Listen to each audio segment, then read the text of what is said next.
மேக கூட்டத்தின் மாயப்போர்.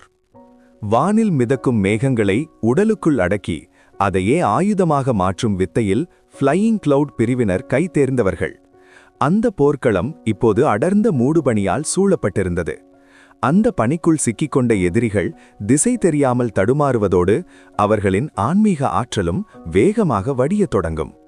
ஆனால் அதே பனிக்குள் ஃப்ளையிங் கிளவுட் சீடர்கள் தண்ணீரில் நீந்தும் மீன்களைப் போல இருமடங்கு வேகத்தில் பாய்ந்தார்கள். இந்த சாதகமான சூழலில் தங்களை விட அதிக ஆற்றல் கொண்ட வீரர்களை கூட அவர்கள் எளிதில் வீழ்த்தி விடுவார்கள். ஸ்டோன் கிளான் இவர்களை தேடி சென்று அழைத்திருக்கிறது என்றால் இவர்களின் பலம் சாதாரணமானதல்ல. பார்வையாளர்கள் அனைவரும் இருக்கையின் நுனிக்கே வந்துவிட்டனர். மூடுபனிக்குள் டாங் வூவின் உருவம் மங்கலாக தெரிந்தது. ஆனால் இதை கண்டு டாங் குடும்ப சீடர்கள் துளியும் அசரவில்லை. அவர்கள் எத்தனையோ போர்க்களங்களை கண்டவர்கள். அவர்களுக்கு இது வெறும் சிறுபிள்ளை விளையாட்டு. மறைந்திருந்து தாக்கும் வித்தை. தனது மேக ஆற்றலை வெளிப்படுத்திய வேயிங் ஏளனமாக சிரித்தபடி பனிக்குள் மறைந்தான். இப்போது உன்னால் என்னை தொடக்கூட முடியாது, ஆனால் என்னால் எந்த திசையிலிருந்தும் உன்னை தாக்க முடியும் என்று கர்ஜித்தான். டாங் வூ தனது தலையை சற்றே சாய்த்து உதட்டில் ஒரு மெல்லிய புன்னகையுடன் கேட்டான், பேசி முடித்து விட்டாயா? முடிந்துவிட்டது, இப்போது செத்து மடி என்ற ஆக்ரோஷமான அலறலுடன் வேயிங் பாய்ந்து வந்தான். அவனது 2 உள்ளங்கைகளும் மேகத்தை பிளந்து கொண்டு டாங் வூவை நோக்கி தாக்கின. இடி முழங்குவது போன்ற சத்தம் அந்த இடத்தையே அதிர வைத்தது. டாங் வூ அந்த தாக்குதலை நேருக்கு நேர் எதிர்கொள்ள தயாராவது போல சற்றே குனிந்தான். ஆனால் வேயிங்கின் கைகள் காற்றில் வீணாக மோதின. அந்த பிரம்மாண்டமான ஆற்றல் ஒரு சிறு காற்று போல கலைந்து போனது. மரண அடி. ஹா, என் வலையில் சிக்கிக் கொண்டாய். வேயிங்கின் குரல் இப்போது டாங் வூவின் பின்னால் கேட்டது. அவனது முகத்தில் ஒரு விகாரமான வெற்றி சிரிப்பு. தனது முழு ஆற்றலையும் வலது உள்ளங்கையில் குவித்து டாங் வூவின் முதுகில் ஒரு மரண அடியை கொடுக்க பாய்ந்தான். வேகம், விவேகம், சரியான நேரம் என அனைத்தும் அந்த தாக்குதலில் துல்லியமாக இருந்தது. அந்த நொடியில் டாங் வூ தனது முந்தைய நகர்விலிருந்து இன்னும் மீளவில்லை. அவனது முதுகு எவ்வித பாதுகாப்புமின்றி திறந்திருந்தது. தற்காத்து கொள்ள வழியே இல்லை என்ற நிலையில் அடுத்த வினாடியே அவனது மரணம் உறுதி என்பது போல தெரிந்தது.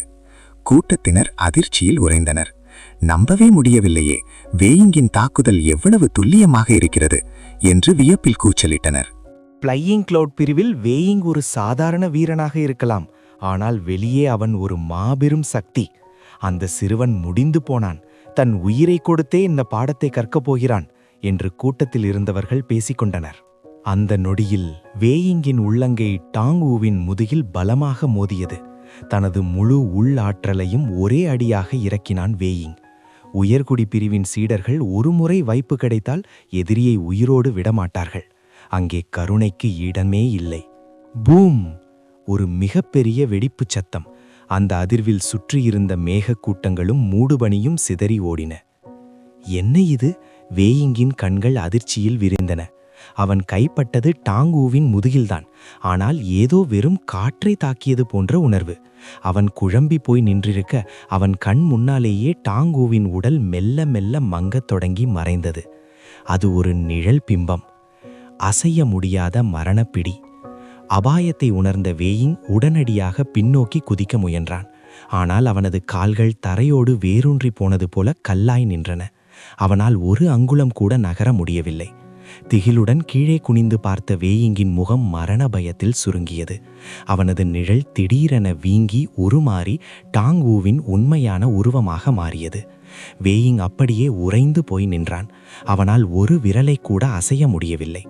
டாங் வூ மெதுவாக தனது ஒரு விரலை உயர்த்தினான். அந்த விரல் நுனியிலிருந்து ஒரு மெல்லிய நூல் போன்ற இழை வெளிப்பட்டு வேயிங்கின் நிழலை துளைத்து கொண்டிருந்தது. Puppet shadow line art. இது சாதாரண கலை அல்ல. டாங் சியான் அந்த பழங்கால மண்டபத்திலிருந்து கண்டெடுத்து சக்கரவர்த்தி நிலைக்கு மேம்படுத்திய ஒரு தெய்வீக தற்காப்பு கலை. எதிரியின் நிழலை சிறைப்பிடிப்பதன் மூலம் அவர்களின் உடலை முழுமையாக தன் கட்டுப்பாட்டிற்குள் கொண்டு வருவதே இதன் ரகசியம். எதிரி எவ்வளவு பெரிய பலசாலியாக இருந்தாலும் நிழல் பிடிப்பட்டால் அவர்களால் நகர முடியாது. டாங் வூ இந்த பிரிவின் மீது கொண்ட ஈர்ப்பால் கடும் முயற்சி செய்து இதை கற்று தேர்ந்திருந்தான். இப்போது இந்த வித்தையினால் தன்னை விட அதிக ஆற்றல் கொண்டவர்களை வீழ்த்துவது அவனுக்கு குடிநீர் அருந்துவது போன்ற எளிதான காரியமாகிவிட்டது. என்னை விடு, என்னை விட்டுவிடு என்று வேயிங் பீதியில் அலறினான். அவனது கர்வம் இப்போது காணாமல் போயிருந்தது. தன் உடலின் மீதான கட்டுப்பாட்டை இழந்த அந்த நடுக்கம் வேயிங்கை முழுமையாக ஆட்கொண்டது. டாங் வு எவ்வித சலனமும் இன்றி தன் விரலை லேசாகச் சுண்டிவிட்டான். சடக்! வேயிங்கின் 2 முழங்கால்களும் அந்த நீல நிற கற்கள் பதிக்கப்பட்ட தரையில் பலமாக மோதின. அந்த வேகத்தில் அவனது முழங்கால் சிதறி உருக்குலைந்தது. வேயிங் வலியால் துடித்தான். அவனது காயங்களிலிருந்து இரத்தம் பீரிட்டு தரை முழுவதும் பரவியது. என்னை தாத்தா என்று கூப்பிடு, இல்லையென்றால் செத்து மடி என்று டாங் வு நிதானமாக கூறினான். சீறிப் பாய்ந்த சீடர்கள். வேயிங் தோற்கடிக்கப்பட்டதைக் கண்ட ஃப்ளையிங் கிளவுட் பிரிவின் மற்ற சீடர்கள் ஆத்திரமடைந்தனர். எவ்வளவு தைரியம் உனக்கு! சகோதரர் வேயிங்கை விடுவி, இவனுக்கு ஒரு பாடம் புகட்டுவோம் என்று கத்தியபடி 3 சீடர்கள் 3 திசைகளிலிருந்து டாங் வுவை சூழ்ந்தனர். அவர்கள் மூவருமே வேயிங்கை விட அதிக ஆற்றல் கொண்டவர்கள். அவர்கள் கைகளை வீசி தாக்கும் போதெல்லாம் மேகங்கள் சுழன்றன. இடி முழங்கியது. அதிர்வலைகள் அந்த இடத்தையே அதிர வைத்தன. பார்வையாளர்கள் மிரண்டு போனார்கள். ஆனால் டாங் வு விடவைவை எடுபடவில்லை. அவன் அந்த நிழல் கட்டும் நூலை மீண்டும் ஒரு முறை சுண்டினான். அடுத்த நொடி அந்த மூவரும் தரையில் மண்டியிட்டு கிடந்தனர். அத்தியாயம் 148. டாங் வு விஎஸ் வேய் வு. ஒரே ஒரு நொடி ஃப்ளையிங் கிளவுட் பிரிவின் 4 சிறந்த வீரர்களும் இப்போது தரையில் மண்டியிட்டு தலைகுனிந்து நின்றனர். என்ன நடந்தது என்று பார்வையாளர்கள் உணர்வதற்குள்ளேயே ஆட்டம் முடிந்துவிட்டது. சண்டாளனே, என்ன பில்லி சூனியத்தை வைத்திருக்கிறாய்? எங்களை விடு. தைரியம் இருந்தால் நேருக்கு நேர் மோதிப்பார். இந்த திருட்டுத்தனமான வித்தை எதற்கு என்று அவமானத்தில் முகம் சிவக்க கத்தினான் வேயிங். 4 பேர் சேர்ந்து ஒருவனை தாக்கியும் இப்போது மண்டியிட்டு கிடப்பது ஃப்ளையிங் கிளவுட் பிரிவின் கௌரவத்தையே சுக்குநூறாக உடைத்துவிட்டது. டாங் ஷியானின் உத்தரவு. உயிங், அவர்கள் வாயை மூடு என்று டாங் ஷியான் நிதானமாக தேநீரை உறிஞ்சியபடி கட்டளையிட்டார். உத்தரவு குருவே. டாங் வு மின்னல் வேகத்தில் முன்னோக்கி பாய்ந்து வேயிங்கின் தாடையிலேயே ஒரு உடைவிட்டான். சடக்! தாடை எலும்பு விலகியது. வேயிங் இரத்தத்தை கக்கினான். அவனது பற்கள் தரையில் சிதறின. அவனது வாய் கோணலாகி போனது. அவனால் இப்போது அலறக்கூட முடியவில்லை. ஒருவித கரகரப்பான சத்தம் மட்டுமே அவனிடமிருந்து வெளிவந்தது. இந்த கோர காட்சியை கண்ட மற்ற 3 சீடர்களும் சொல்லுண்ணா பீதியில் உறைந்தனர். அவர்களுக்கு தப்பித்து போகக்கூட வழி தெரியவில்லை. அந்த 3 சீடர்களும் வாயை திறக்கக்கூட துணிவின்றி நடுங்கி போய் நின்றனர். டாங்சியான் அமைதியாகச் சொன்னார், வெற்றி என்பது வெற்றிதான், தோல்வி என்பது தோல்விதான். இதில் புகார் சொல்ல என்ன இருக்கிறது? சுற்றியிருந்த தற்காப்பு கலை வீரர்கள் ஆச்சரியத்தில் மூச்சடைத்து போயினர். கடவுளே, எங்கிருந்து வந்தான் இந்த வீரன்? இவன் பலம் அதிர வைக்கிறதே. ஃப்ளையிங் கிளவுட் பிரிவினரையே துவம்சம் செய்து விட்டானே என்று தங்களுக்குள் கிசுகிசுத்தனர். ஃப்ளையிங் கிளவுட் பிரிவின் முக்கிய வீரனான வேய் வு தன் வலதுகை லேசாக நடுக்கமெடுக்க அதிர்ச்சியுடன் பார்த்து கொண்டிருந்தான். டாங் வு அந்த 4 வரையும் எப்படி வீழ்த்தினான் என்பது அவனுக்கே புரியவில்லை. யார் நீங்கள் என்று அவன் கர்ச்சித்தான். டாங் வு மிக சாதாரணமாக பதிலளித்தான். நாங்கள் டாங் விங் பிரிவை சேர்ந்தவர்கள். யாரென்றே தெரியாத சாதாரண மனிதர்கள். அவமானத்தின் உச்சியில் வேய் வு. டாங் விங் பிரிவு. இன்று முதல் இந்த பெயர் தற்காப்பு கலை உலகில் காட்டுத்தீயாய் பரவப்போகிறது. ஒரு புகழ்பெற்ற பிரிவையே ஏணிப்படியாக வைத்து இவர்கள் முன்னேறுவதை வேய் வுவினால் சகித்து கொள்ள முடியவில்லை. மிக நன்று, வேண்டுமென்றே எங்கள் பிரிவை வம்பு கிழக்கிறீர்கள் போலிருக்கிறது என்றான் வேய் வு ஆத்திரத்துடன். டாங்சியான் சலிப்புடன் கண்களை உருட்டினார். உனக்கென்ன பைத்தியமா? எங்கள் இடத்தை அபகரித்துவிட்டு இப்போது எங்களையே குற்றம் சொல்கிறாயா? அதற்கு வேய் வு ஏளனமாக சிரித்தான். தற்காப்பு கலை உலகில் நியாயத்திற்கு என்ன வேலை? இங்கே வலிமை உள்ளவன் பிழைப்பான், அவ்வளவுதான். டாங்சியான் தலையசைத்தார். நல்ல பாயிண்ட். அப்படியானால் என் சவாலை ஏற்றுக்கொள். வேய் வு ஆவேசமாக கத்தினான். டாங்சியானை வீழ்த்தினால் மட்டுமே இழந்த கௌரவத்தை மீட்க முடியும் என்று அவன் நினைத்தான். ஆனால் டாங் வு குறுக்கே வந்தான். என் மூத்த சகோதரருடன் போரிட உனக்கு தகுதியில்லை. நானே உனக்கு எதிரி. மேகத்தில் மிதக்கும் வீரன். சிறப்பு. முதலில் உன்னை கொன்றுவிட்டு அப்புறம் அவனை பார்த்துக் கொள்கிறேன் என்று வேய் வு முழங்கினான். அவன் சொல்லி முடித்த அடுத்த நொடி அவனது பாதங்களுக்கு கீழே அடர்ந்த மூடுபனி எழும்பியது. அந்த பனி மேகமாக திரண்டு அவனது உடலை மெல்ல மெல்ல உயர்த்தி காற்றில் மிதக்க வைத்தது. காற்றில் பறப்பது என்பது சாதாரண விஷயமல்ல. அதற்கு அபாரமான ஆன்ம சக்தியும் மேக ஆற்றலும் தேவை. இதை கண்ட கூட்டத்தினர் வியப்பில் ஆழ்ந்தனர். அசாத்தியம், வேய் வு இந்த நிலையை அடைந்து விட்டாரா? வேயிங்கை போன்றவர்களுடன் இவரை ஒப்பிடவே முடியாது. இவர் ஃப்ளையிங் கிளவுட் பிரிவின் உண்மையான மேதை. இழந்த கௌரவத்தை அணு அணுவாக மீட்டெடுக்க வெய்வு முடிவு செய்துவிட்டான் போலிருக்கிறது. மக்கள் ஆச்சரியத்தில் மூச்சடக்க மேகங்களுக்கு நடுவே மெல்ல தரையிறங்கினான் வெய்வு. உன் தாக்குதலை தொடங்கு, உனக்கு 3 வாய்ப்புகள் தருகிறேன் என்று அலட்சியமாக கூறினான் அவன். கூட்டம் மீண்டும் அதிர்ச்சியில் உறைந்தது. நம்பவே முடியவில்லையே, 4 வீரர்களை ஒற்றை ஆளாக வீழ்த்திய ஒருவனுக்கு இவ்வளவு தாராளமாக வாய்ப்பு கொடுக்கிறாரா? இதுவல்லவோ ஒரு உண்மையான வீரனின் தன்னம்பிக்கை என்று மக்கள் பேசிக்கொண்டினர். மூடுபனிக்குள் நின்றிருந்த வெய்வு ஒரு விரலை நீட்டி டாங்பூவை அழைத்தான். வா, இந்த 3 வாய்ப்புகளுக்குள் நீ என்னை ஒரே ஒரு அடி கூட நகர செய்துவிட்டால் நான் தோற்றதாக ஒப்புக்கொள்கிறேன். இந்த வார்த்தைகள் எரியும் நெருப்பில் எண்ணெயை ஊற்றியது போல கூட்டத்தை இன்னும் சூடாக்கியது. 3 முறை தாக்க அனுமதிப்பதோடு தான் நின்ற இடத்தை விட்டு நகரவே மாட்டேன் என்பது எவ்வளவு பெரிய திமிர்! அசையாத மனம், அதிரும் தாக்குதல். டாங்போவின் முகம் எந்த உணர்ச்சியையும் காட்டவில்லை. இத்தனை கால அடக்குமுறைகளும் போராட்டங்களும் டாங் குடும்பத்து வீரர்களின் மனதை உருக்கை போல மாற்றியிருந்தது. ஒரு சாதாரண வெய்வுவின் பேச்சால் அவன் மனம் கலங்கிவிடுமா என்ன? ஆனாலும் அவன் எதிரியை சாதாரணமாக நினைக்கவில்லை. வெய்வு இவ்வளவு சவால் விடுகிறான் என்றால் அவனிடம் ஏதோ ஒரு பலமான தளம் இருக்க வேண்டும் என்பதை டாங்வு உணர்ந்தான். அவன் தனது உள்ளங்கையை நேராக உயர்த்தினான். ஒளிக்கற்றைகள் மின்னல் வேகத்தில் அவனது கையில் குவிந்தன. அதுதான் ரெசிடுவல் ஷேடோ பாம், வானை மறைத்த உள்ளங்கைகள். ஹே! ஒரு இடி முழக்கத்துடன் டாங்வு முன்னோக்கி பாய்ந்தான். அவனது உள்ளங்கை அசைந்த அந்த நொடியில் அது 2ஆக பிரிந்தது, பிறகு 4ஆக, பிறகு எண்ணற்ற பிம்பங்களாக. கண்ணிமைக்கும் நேரத்தில் போர்க்களத்தின் வானம் முழுவதும் டாங்வுவின் உள்ளங்கை பிம்பங்களால் நிறைந்தது. அந்த பிரம்மாண்டமான தாக்குதலைக் கண்டு பார்வையாளர்கள் வாயடைத்து போயினர். அசாத்தியமான தற்காப்பு கலை! இது குறைந்தது ஹெவன் டயர் வித்தையாகத்தான் இருக்க வேண்டும். இந்த டாங்விங் பிரிவினர் யார்? எடுத்த உடனேயே இவ்வளவு சக்தி வாய்ந்த ஒரு கலையை பயன்படுத்துகிறார்களே? டாங்வு வெளிப்படுத்திய அந்த ஹெவன் டயர் கலை ஒரு சாதாரண வித்தை அல்ல. அதன் வீரியம் ஒரு எம்பரர் டயர் கலைக்கு இணையானது. வேய் ஊவை சுற்றி முன், பின், இடது, வலது என எங்கு பார்த்தாலும் 100கணக்கான உள்ளங்கை பிம்பங்கள் மின்னின. ஒவ்வொரு பிம்பமும் காற்றை கிழிக்கும் ஓசையுடனும் இடி முழக்கத்துடனும் பாய்ந்தன. இந்த அதீத அழுத்தத்திற்கு நடுவே ஒரு நொடி கவனச்சிதறல் ஏற்பட்டால் கூட மரணத்தின் பிடியில் சிக்கி துண்டு துண்டாக போவது உறுதி. ஆனால் வேவு ஏளனமாக சிரித்தான். ஹெவன் டயர் கலையா? வெறும் கண்மூடித்தனமான வித்தை என்றான். அவன் சொன்ன அடுத்த நொடி அவனைச் சுற்றியிருந்த மேக ஆற்றல் 100 மடங்கு பெருகியது. அடுக்கடுக்காக திரண்ட அடர்ந்த மூடுபனி அவனது உருவத்தை முழுமையாக மறைத்தது. உஷ் உஷ் உஷ்! டாங்வுவின் அத்தனை தாக்குதல்களும் அந்த மேக கூட்டத்தில் மோதிச் சிதறின. ஆனால் ஆழ்கடலில் விழும் மண்பொம்மையைப் போல அந்த வேகமான தாக்குதல்களை அந்த பனி அப்படியே விழுங்கிவிட்டது. வேவுவின் உடலில் ஒரு சிறு அதிர்வு கூட ஏற்படவில்லை. என்ன இது? டாங்வுவின் கண்கள் ஆச்சரியத்தில் விரிந்தன. அவன் முகம் தீவிரமானது. என் மேக ஆற்றல் மென்மையாக தெரிந்தாலும் வெளியிலிருந்து வரும் எந்த ஒரு சக்தியையும் தன்னுள் இழுத்து சிதைக்கும் தன்மை கொண்டது. நீ எவ்வளவு பலமாக தாக்கினாலும் இதை உன்னால் ஊடுருவ முடியாது என்று தன் கையில் இருந்த விசிறியை அசைத்தபடி நிதானமாக கூறினான் வேய்வு. முதல் வாய்ப்பு முடிந்துவிட்டது.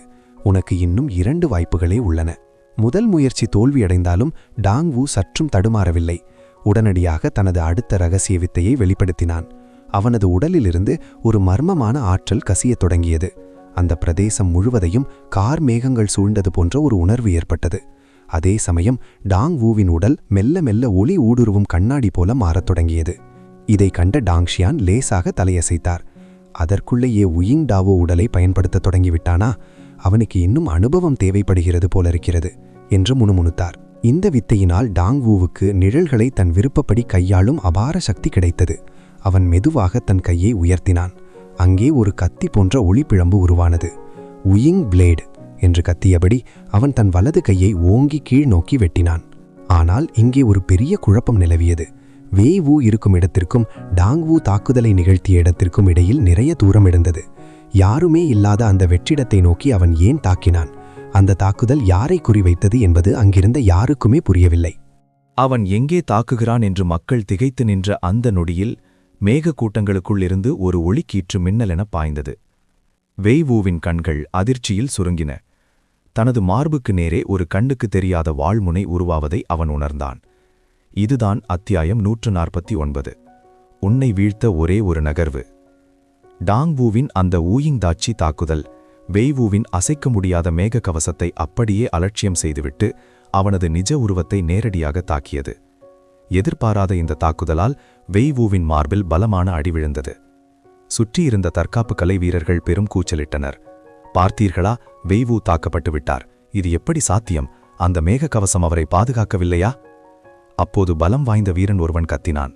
அது நிழல், அங்கே கீழே பாருங்கள். எல்லோரும் வெய்வூவின் காலடியில் பார்த்தனர்.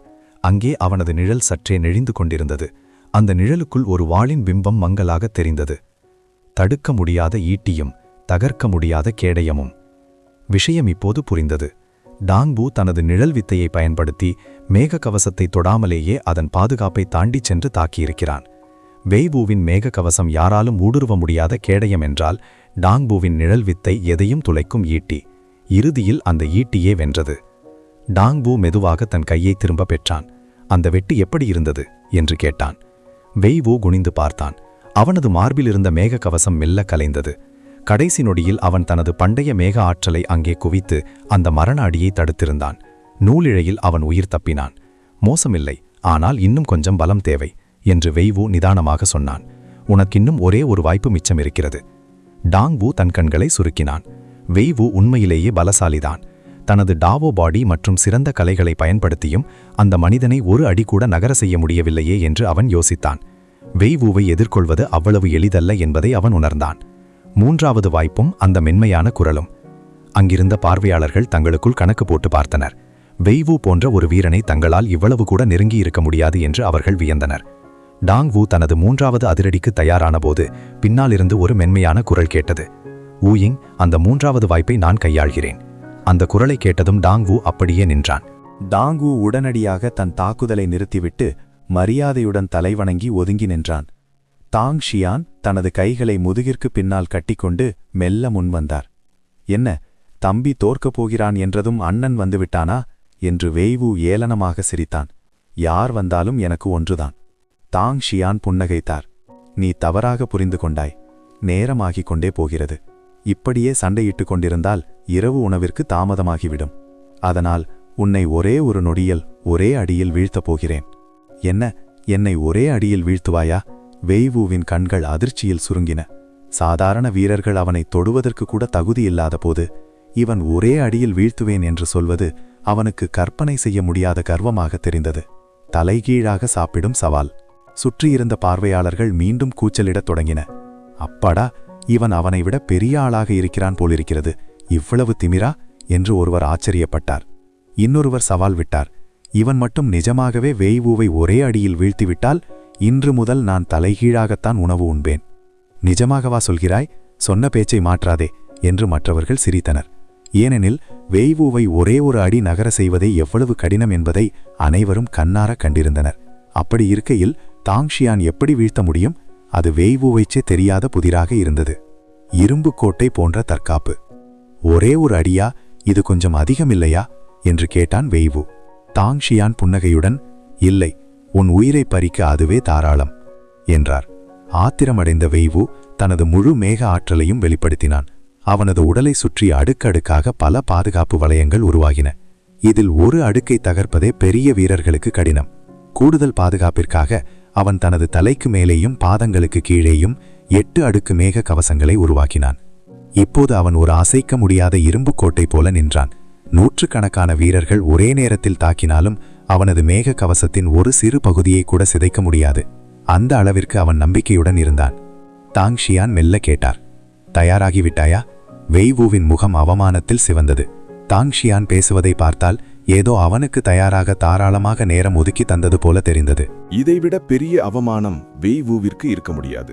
தன் பற்களை நரநரவென்று கடித்தபடி, நான் தயார், வா மோதிப்பார் என்று கர்ஜித்தான். டாம்சியான் தலையசைத்துவிட்டு நிதானமாக முன்னோக்கி நடக்கத் தொடங்கினார். அவரது நடை மிக சாதாரணமாக இருந்தது. கைகள் தளர்வாக பக்கவாட்டில் தொங்கின. அவரிடம் எந்த ஒரு ஆக்ரோஷமான ஆற்றலோ அல்லது பயங்கரமான சக்தி அலைகளோ வெளிப்படவில்லை. மேகக்கூட்டங்களால் சூழப்பட்டு விஸ்வரூபம் எடுத்து நின்ற வெய்வூவிற்கும் சாதாரணமாக நடந்து வந்த டாங்சியானுக்கும் இடையிலான வித்தியாசம் வானத்திற்கும் பூமிக்கும் உள்ளதைப் போல இருந்தது. டாங்சியான் வெய்வூவின் 5 அடி தூரத்திற்கு அருகில் வந்தபோது அவனது மேகக்கவசம் தானாகவே செயல்படத் தொடங்கியது. ஒரு மாபெரும் வீரனின் முழு பலத்தையும் தாங்கக்கூடிய அந்த மேகங்கள் டாங்சியானை நோக்கி ஆவேசமாக பாய்ந்து அவரை முழுமையாக சூழ்ந்து கொண்டன. என் மேக உலகிற்குள் நீ சிக்கிக் கொண்டாய். உன் ஆற்றல் எவ்வளவு அதிகமாக இருந்தாலும் இனி பயனில்லை. இந்த மேகங்கள் உன் இரத்தத்தையும் சக்தியையும் முழுவதுமாக உறிஞ்சிய பிறகு என்னை எதிர்த்ததன் விலையை நீ உணர்வாய் என்று வெய்வு ஏளனமாக சிரித்தான். சாதாரண அடியில் ஒளிந்திருந்த மர்மம். டாங்சியான் லேசாக சிரித்தார். உன்னை எதிர்ப்பவர்களுக்கு என்ன கதி ஏற்படுமோ என்று கேட்டபடியே மெதுவாக தன் உள்ளங்கையை உயர்த்தினார். எல்லையற்ற ஆன்மீக ஆற்றல் அங்கே குவியத் தொடங்கியது. அவர் அசைந்த அடுத்த நொடி மேகங்கள் இன்னும் அடர்த்தியாக அவரை சுற்றின. இதுதான் வெய்வுவின் உண்மையான பலம். எந்த சூழலுக்கும் ஏற்ப உடனடியாக தன்னை மாற்றிக்கொள்ளும் திறன் அவனது மேக கவசத்திற்கு இருந்தது. டாங்சியான் அவசரப்படவில்லை. மிக நிதானமாக ஆன்மீக ஆற்றலை தன் உள்ளங்கையில் சேமித்தார். அங்கே பூமி அதிரும் வெடிப்போ காதை செவிடாக்கும் சத்தமோ இல்லை. பார்ப்பதற்கு ஒரு சிறு குழந்தை குத்துவது போன்ற மிக சாதாரணமான நகர்வாகவே அது தெரிந்தது. ஆனால் வெய்வுவின் உடல் நடுங்கத் தொடங்கியது. அவனது கண்கள் பீதியால் விரிந்தன. அவன் மிகவும் நம்பியிருந்த அந்த அடர்ந்த மேக கவசம் மாலை நேரத்து அந்தி சாயும் பொழுதைப் போல மெல்ல மெல்ல வாடி வதங்குவதை அவன் உணர்ந்தான். என்ன நடக்கிறது இங்கே என்று அவன் அலறினான். அடுக்கடுக்காக அவன் கட்டியிருந்த மேகக்கோட்டையில் ஒரு பெரிய துளை விழுந்தது. அவனது அசைக்க முடியாத தற்காப்பு இப்போது ஒரு கிழிந்த காகிதத்தைப் போல பயனற்று போனது. உயிரை பறிக்கும் தொடுதல். டாங்சியானின் வலதகை மிக மென்மையாக வெய்வுவின் மார்பில் பட்டது. திமிர் பிடித்தவனே என்று வெய்வு ஆத்திரத்தில் கத்தினான். தனது முழு ஆன்மீக ஆற்றலையும் தன் மார்பு பகுதியில் குவித்து அந்த தாக்குதலை திருப்பி அடிக்க தயாரானான். உன் கையை இப்போதே உடைத்தெறிந்து உன்னையும் சேர்த்து நசுக்குகிறேன் பார் என்று சபதமிட்டான். வேவு தனது உச்சகட்ட வித்தையான ஹெவி கிளவுட் இம்ப்ரிசன்மெண்ட் முறையை பயன்படுத்தினான். அந்த போர்க்களத்தில் இருந்த அத்தனை மேக ஆற்றலும் ஒன்று திரண்டு டாங்சியானின் உடலை சிதறடிக்கும் நோக்கில் சங்கிலிகளாக மாறி அவரை பிணைத்தன. ஆனால் டாங்சியான் துளியும் பதற்றமடையவில்லை. அவர் சில ரகசிய மந்திரங்களை முணுமுணுத்து நிகரற்ற ஒரு ஆற்றலை வெளிப்படுத்தினார். அதுதான் ஷின் வாங் வேஸ்ட் வேர்ல்ட். இது மாரல் மார்ஷல் சூத்திரத்தின் ஒரு பகுதியாகும். இந்த தற்காப்பு கலை மிகவும் பழமையானது மற்றும் ஆழமான தத்துவங்களை கொண்டது. டாங்சியான் போன்ற ஒரு மாவீரரே இதன் வலிமையை கண்டு வியந்திருக்கிறார் என்றால் அதன் வீரியத்தை நீங்களே ஊகித்துக் கொள்ளலாம். இதற்கு முன்னால் தனது அடையாளம் வெளிப்பட்டுவிடும் என்ற பயத்தில் டாங்சியான் இதை பயன்படுத்தவில்லை. ஆனால் இப்போது அவர் ஹெவன் அவுட்சைட் ஷேடோலெஸ் பிரிவை சேர்ந்த ஒரு மர்மமான வீரராக தன்னை காட்டிக்கொண்டதால் இந்த வித்தையை பயன்படுத்த இதுவே சரியான தருணம். யாரும் அவரை சந்தேகிக்க முடியாது. தகர்ந்த கவசமும் சரிந்த கர்வமும். அந்த வேஸ்ட் இன்டென்ட் வெளிப்பட்ட அடுத்த நொடி வேவுவின் மேக ஆற்றல் எவ்வளவு வலிமையாக இருந்தாலும் அது கருகிப்போன ஒரு செடியைப் போல சிதைந்து சாம்பலானது. என்ன, இது சாத்தியமே இல்லை என்று வேவு அலறினான். ஆனால் அவனது அலறல் பாதியிலே நின்றது. டாங்சியானின் கனமான உள்ளங்கை அவனது மார்பில் அழுத்தமாக பதிந்தது. நீ அவன் வார்த்தையை முடிப்பதற்குள் டாங்சியான் தனது ஆற்றலை வெளிப்படுத்தினார். பக்! வேவு ஒரு பரிதாபமான அலறலுடன் காற்றில் தூக்கி வீசப்பட்டான். இரத்தத்தை கக்கியபடி தரையில் வந்து விழுந்தான். அவனது உடல் காயங்களை விட அவனது டாவோ இதயம் முற்றிலும் நொறுங்கிப் போனது. அவனது கர்வம் சுக்குநூறாக சிதைந்தது. வெற்றியின் பரிசு. ஷேடோலெஸ், டாங்வு, அவர்களின் ஸ்பேஷியல் ரிங்குகளை சேகரித்துக்கொள். நான் தூங்கப் போகிறேன் என்று டாங்சியான் கொட்டாவி விட்டபடி சொன்னார். நிச்சயமாக மூத்த சகோதரரே என்று டாங்வு ஒரு குரூரமான புன்னகையுடன் நடுங்கிக் கொண்டிருந்த ஃப்ளையிங் கிளவுட் சீடர்களை நோக்கி திரும்பினான். அத்தியாயம் 150. ஃப்ளையிங் கிளவுட் சூத்திரத்தை பயிலுதல். மறுநாள் காலை டாங்சியான் கண் விழித்தபோது மேஜை மீது டசன் கணக்கான ஸ்பேஷியல் ரிங்குகள் அடுக்கி வைக்கப்பட்டிருந்தன. அவை அனைத்தும் ஃப்ளையிங் கிளவுட் பிரிவினருடையது. அதில் வேவுவின் மோதிரமும் இருந்தது. அவன் மயக்கத்தில் இருந்தபோதே அவனது உடைமைகள் அனைத்தும் பறிக்கப்பட்டிருந்தன. டாங்சியானின் பார்வையில் வேவு மயக்கத்தில் இருந்தது ஒரு வகையில் நல்லதுதான். இல்லையென்றால் தன் பொருட்கள் ஒவ்வொன்றாக பறிபோவதைக் கண்டு அவன் இன்னும் வேதனைப்பட்டிருப்பான். தன் உடைமைகள் ஒவ்வொன்றாக பறிபோவதை ஒன்றுமே செய்ய முடியாமல் பார்த்து கொண்டிருப்பதை விட பெரிய கொடுமை வேறொன்றுமில்லை. அந்த வலி தாங்க முடியாதது. ஃப்ளையிங் கிளவுட் பிரிவின் மற்ற சீடர்கள் ஆரம்பத்தில் கடுமையாக போராடி பார்த்தனர். ஆனால் டாங் குடும்பத்தினர் அவர்கள் மீது பாய்ந்து அவர்களின் கர்வத்தை மிதித்து துவம்சம் செய்த விதம் ஒரு பலவீனமான அழகியை படுக்கையில் வீழ்த்திச் சிதைப்பது போல இரக்கமற்றதாக இருந்தது. அவர்கள் காட்டிய எதிர்ப்பு வீணானது. மாறாக அது அவர்களுக்கு இன்னும் ஆழமான அவமானத்தையே தேடித்தந்தது. ஆரம்பத்தில் தங்களின் எண்ணிக்கை பலம் தங்களை காப்பாற்றும் என்று அந்த சீடர்கள் நம்பினார்கள். ஆனால் சண்டையிடத் தொடங்கிய பிறகுதான் அவர்களுக்கு உண்மை புரிந்தது. டாங் குடும்பத்து உறுப்பினர்கள் ஒவ்வொருவரும் ஒருவரை விட ஒருவர் பலசாலி, கற்பனை செய்ய முடியாத வலிமை. டாங் குடும்பத்தில் இருந்த மிக பலவீனமானவர் கூட 3 ஃப்ளார்ஸ் ரெல்ம் நிலையின் உச்சத்தை எட்டியிருந்ததோடு விழிப்படைந்த டாவோ உடலை கொண்டிருந்தனர். ஃப்ளையிங் கிளவுட் சீடர்களை நசுக்குவது அவர்களுக்கு ஒரு எளிய வேலையாக இருந்தது. இறுதியில் அந்த பரிதாபமான சீடர்கள் முழுமையாக கொள்ளையடிக்கப்பட்டனர். அவர்களின் ஒவ்வொரு உடைமையும் பறிக்கப்பட்டது. இரகசிய குப்பைகளும் ஒரு ஆச்சரியமும். இப்போது டாங் ஷியான் தான் கைப்பற்றிய பொருட்களை நிதானமாக வகைப்படுத்த தொடங்கினார். சாதாரண சீடர்களின் மோதிரங்களில் பெரும்பாலும் ஆன்மீக கற்கள், மாத்திரைகள், உடைகள் மற்றும் தினசரி தேவைகளே இருந்தன. சில மோதிரங்களில் விசித்திரமான சந்தேகத்துக்குரிய சில சிறு பொருட்களும் இருந்தன. சிச்சு, பார்ப்பதற்கு நேர்மையானவர்களாக தெரியும் ஃப்ளையிங் கிளவுட் சீடர்கள் மூடிய கதவுகளுக்கு பின்னால் இப்படிப்பட்ட இரகசிய பழக்கங்களை கொண்டிருப்பார்கள் என்று யார் நினைத்தது என்று டாங் ஷியான் கிண்டலாக முணுமுணுத்தார். மேம்படுத்த வேண்டியவற்றை மேம்படுத்தி, சுத்திகரிக்க வேண்டியவற்றை சுத்திகரித்து அனைத்தையும் பத்திரப்படுத்தினார். இறுதியில் அவர் வெய் வூவின் மோதிரத்தை கையில் எடுத்தார். இதில் எனக்காக ஒரு சிறு ஆச்சரியமாவது இருக்கும் என்று நம்புகிறேன் என்றபடி தனது ஆன்ம ஆற்றலை செலுத்தி அந்த மோதிரத்திலிருந்த வெய் வூவின் ஆன்மீக முத்திரையை பலவந்தமாக அழித்தார். வெய் வூவின் அலறலும் அந்த இரகசிய நூலும். அடுத்த நொடி மயக்கத்திலிருந்த வெய் வூ திடீரென கண்களை திறந்து இரத்தம் உறையும் அளவிற்கு ஒரு பயங்கர அலறலை வெளிப்படுத்தினான். அவனது மூக்கு மற்றும் வாயிலிருந்து இரத்தம் பீறிட்டது. அவன் மீண்டும் தரையில் சரிந்தான். அவனது கோரமான நிலையை பார்த்த மற்ற சீடர்கள் திகிலில் நடுங்கினர். இந்த இடம் மிகவும் பயங்கரமானது என்பதை அவர்கள் உணர்ந்தனர். சரி, பார்ப்போம். ஆன்மீக கற்கள், மாத்திரைகள், அப்புறம் இதோ கிடைத்துவிட்டது. டாங் ஷியான் தனது கையை நீட்டினார். அவரது உள்ளங்கையில் ஒரு தற்காப்பு கலை பயிற்சி நூல் தோன்றியது. அதன் அட்டையில் 3 தடித்த எழுத்துக்கள் மின்னின. Flying cloud scripture. Flying cloud பிரிவின் மிக உயரிய அடிப்படை வித்தை அது. சுற்றுப்புறச் சூழலில் இருக்கும் இயற்கை மேக ஆற்றலை ஈர்த்து அதை உடலுக்குள் சேமித்து வைத்து போர்க்களத்தில் மாயவித்தைகளைப் போல வெளிப்படுத்துவதே இதன் ரகசியம். டாங் ஷியானின் அபாரமான அறிவுத்திறனுக்கு இந்த இரகசிய நூலை முழுமையாக கற்றுத்தேர 2 மணி நேரமே போதுமானதாக இருந்தது. அவர் மெல்ல ஒரு அடி எடுத்து வைத்தார். அடுத்த நொடி விண்ணை முட்டி மேலே உயர்ந்தார். அங்கே அடிவானம் வரை முடிவில்லாமல் பரவி கிடந்த மேகக்கடலை அவர் கண்டார். மேகங்களை ஈர்ப்போம் என்று முணுமுணுத்தபடி தனது 2 உள்ளங்கைகளையும் விரித்தார். அவரது உள்ளங்கையிலிருந்து ஆன்மீக ஆற்றல் ஊற்றெடுக்கும் நீரைப் போல சுழன்று வழிபட்டது. அந்த ஈர்ப்பு விசைக்கு கட்டுப்பட்டு வானிலிருந்த மேகங்கள் அனைத்தும் அவரை நோக்கி ஓடி வந்து அவர் உடலுக்குள் பாயத் தொடங்கின. அந்த மேகப் புகைகள் அவரது நரம்பு மண்டலங்கள் வழியாக பாய்ந்து டான்டியன் பகுதியில் ஒரு அடர்த்தியான மேகப்பந்தாக உருவெடுத்தன. முடிவில்லா டாவோ உடலின் விஸ்வரூபம்.